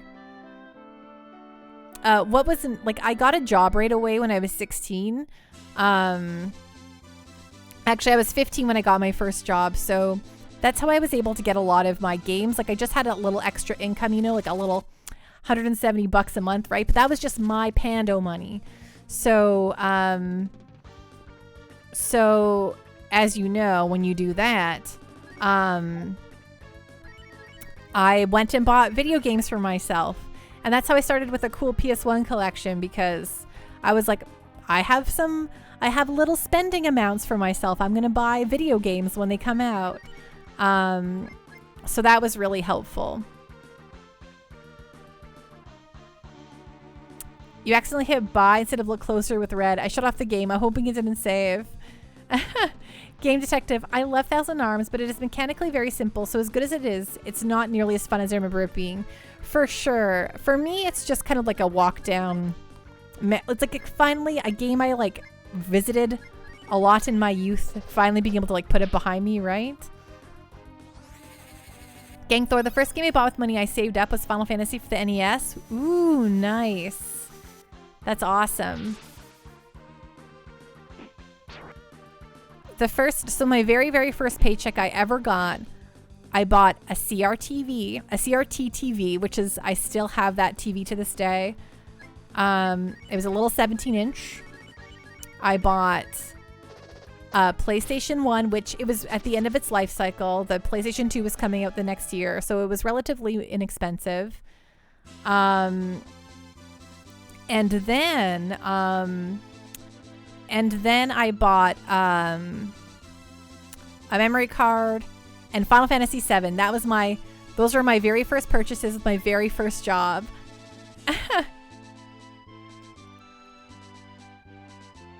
Nekomichi, Sonic and Knuckles for you. Nice. Darkwind Shadow, I still have that somewhere. Devon Danger, when did you start buying old games you missed out on? So I really wasn't into buying old games for quite a while because I was buying too much new stuff. But it was like one day I was looking, like I've always tried to not have too much stuff. And like I would look at people's like, you know, Super Nintendo cart collections and like, you know, just like all of the shelves and shelves that stuff can take up and the amount of money people were spending. And I was like, that's really cool. I don't think I ever can handle that. Like that's just too much for me, your old Pando.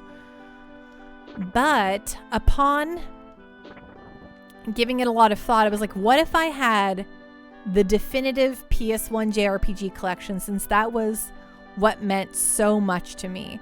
So I still have everything I bought. So like, I still have a sweet game collection. The game collection is very important to me. I still buy all my games physically. I just love it. So like, I have a great collection of like, you know, old stuff that I just bought when it was contemporary. I try not to go back and buy too much of that stuff now, like if I missed it, because it's very expensive.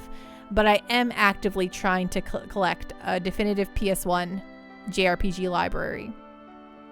And I would say that was probably about 15 years ago. Game Detective. Oh yeah, and the world is cool and the characters are a lot of fun, but I played a lot more JRPGs now than when I got it originally, so it has a lot more competition, of course.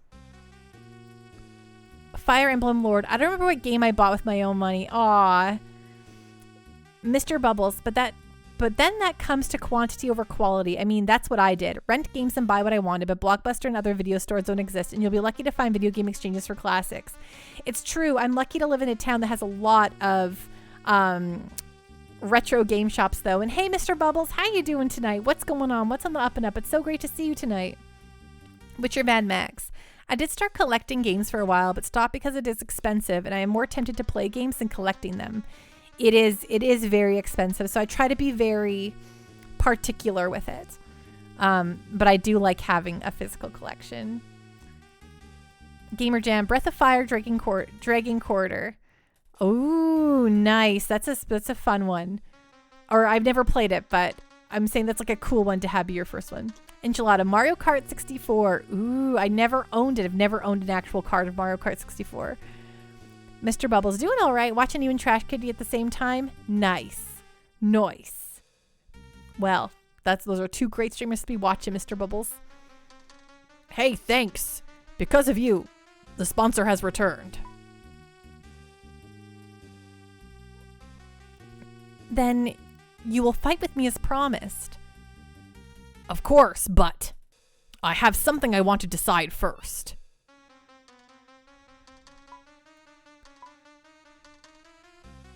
Taiga? I like you, Cat. I want you to marry me. Oh my. How do you know if you like her personality at all? What are you talking about? Are you crazy? Nice, Nekomichi. I'm serious. Cat, please marry me. Why? Why would you say something like that? So suddenly?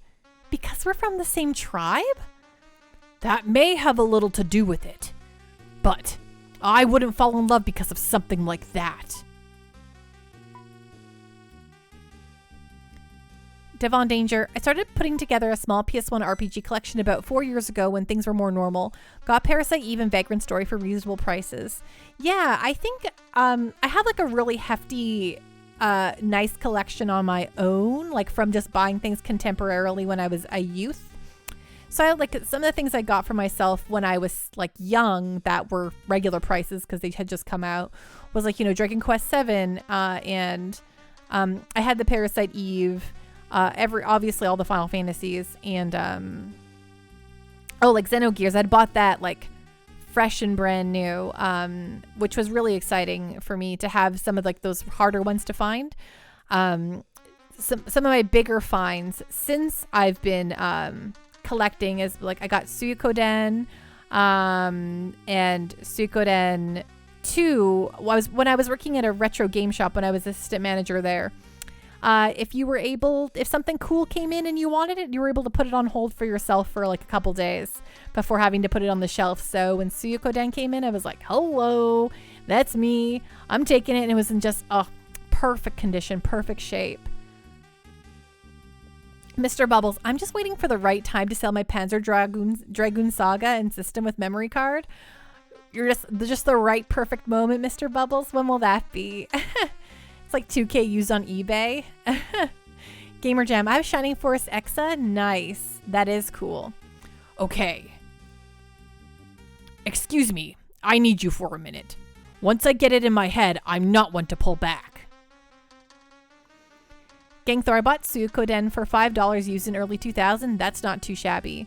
Goron Megazord. I had the Parasite Eve strategy guide. The first one had a nice matte finish. Yes, I believe I have that, but because it was from someone else, I did not take care of it very well. But it is still very nice looking.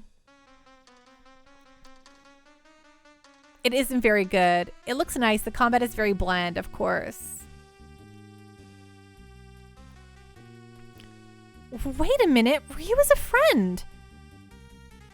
I know this isn't the smart way to approach this, but I want you. You may not approve, but fight me. What? Stop it, Taiga. I'm telling you, Ryu and I are just friends. So what is it, Ryu? Are you and Kat really just friends? Yes.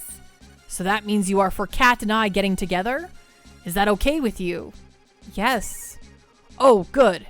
Sorry, there's no need to fight. So it's set. Kat, you will marry me. Okay, that's all for today. We're going to attack Bando tomorrow. Pando? Oh, Bando. Bando, Pando. Pando, Bando. Enchilada, if you fought him, you would lose. He is unwinnable. Oh, wow. Gamer Jam, play as 2 different characters with various companions and explore a cozy anime world with gorgeous cel-shaded graphics. I like the sound of that.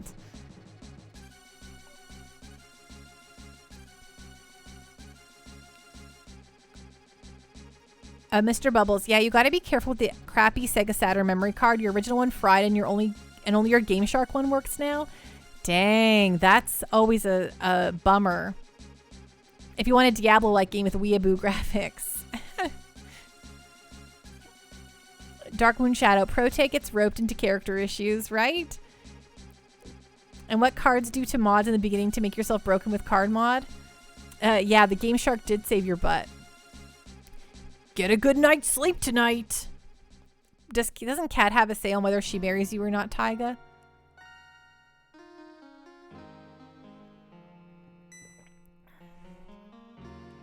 What's wrong? Can't sleep? Taiga. Why me, Taiga? Oh, I like you. We're both from the same tribe. When I first met you, it hit me.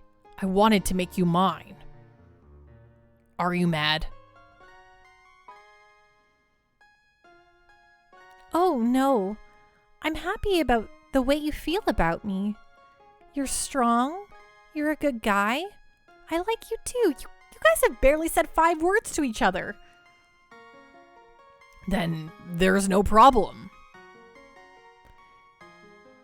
Hey Rex, how you doing? You ate so much Halloween candy? Was it worth it? Your dentist won't be happy.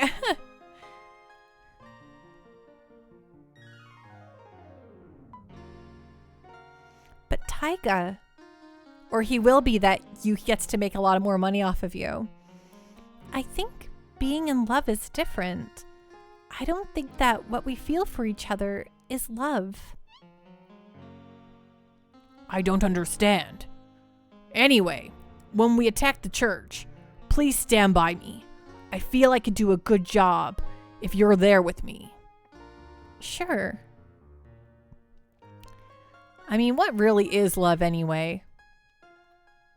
Right?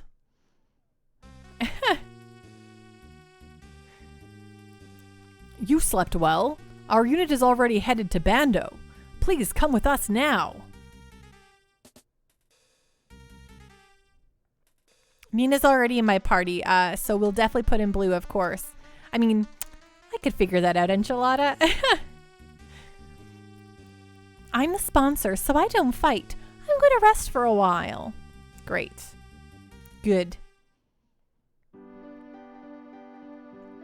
Okay, well, they're going to go to Bando. Pando ain't going to Bando, apparently. Or do I go to Bando? Pando must go to Bando, right? Is Bando to the south? I do not know. Aw, man.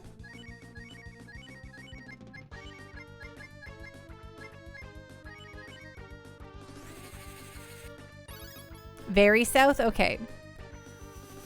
Well, that's good to know. We're definitely going to go save. Devon Danger. I'm kind of through with collecting games for the time being. I've collected consoles, have managed ways to play whatever I want on them while selling my expensive games. Yes, I agree. I don't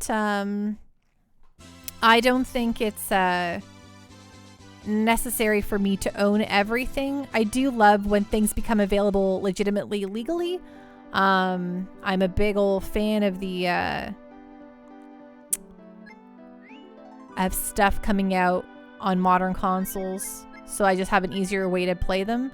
I know you could do totally all the RetroArch, all that sort of stuff, but for me, what is exciting is not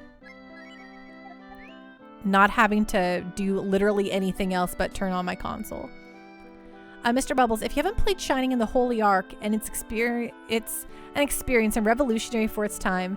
Sadly, it's one of the Sega Saturn Diamond in the Rough games that is hard to find. It sounds really good. I will definitely play it eventually, Mr. Bubbles. You stick around here. I mean, if it's an RPG. Stick around here. I'm going to play it all.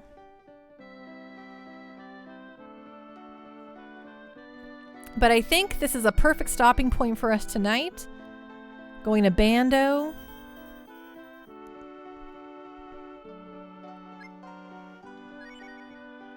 Good night, little characters. Then rest well. Thank you. Thank you. Game Detective. I will say I really miss the whole turn on the console, be playing the game. Yes, I can imagine that. There's something really good about clicking it on, right? Gangthor, Shining in the Holy Ark part of the Shining Forces line? I don't know. Is that part of the Shining Forces line, Mr. Bubbles? Mr. Bubbles, it was a spin-off of Shining Force, but it's turn-based first-person combat with additional attributes to combat. So first person, like not unlike the early Phantasy Star or like Dragon Quest. Devon Danger, and holding the original controller to said console. Yes, that always feels really nice. Enchilada, yeah, Bando will answer much for you tomorrow or next week, really. Right, yes, because we'll be back with more Breath of Fire on Monday. There's no stream tomorrow because it's Thursday, and I don't usually stream on Thursdays. And then Friday, I will be having a really late stream because I actually have plans with my sister. Me and Fleno are going out to the ballet. But then when I get home, I will do a stream, but we'll probably just play we'll be playing Final Fantasy 14 for Final Fantasy 14 Fridays, but that won't be till like 10 or 10:30 my time. So if you're willing to stay up late, your Pando will be here just quite late. And then Saturday, please go over to the Super Nimbao channel. We will be having a great golly good time playing Mario Party Superstars. So if you want to see some wild and woolly times, it's going to be our first collab stream together, and it's going to be really special. So please go give Super Nimbao a follow because that's happening this Saturday at 8 p.m. Pacific time. So very, very fun and very cool. Like Dragon Quest or Arcana, nice. Game Detective. Shining in the Darkness was technically the first game in the series, and it was like that too. Ooh, forgot about Shining in the Darkness. Nice. Nekomichi, the only Shining game I played is A Bit of Tears. Nekomichi, I wish Wind was released over here. The story is so good. Gangthor, hopefully don't lose our friendship over that game. Yes, that's the tag that hopefully our friendship can withstand the Mario Party Superstars. But I think we're both very, very pleasant and easygoing people. So even if my stars get stolen, your Pando ain't upsetto, you know?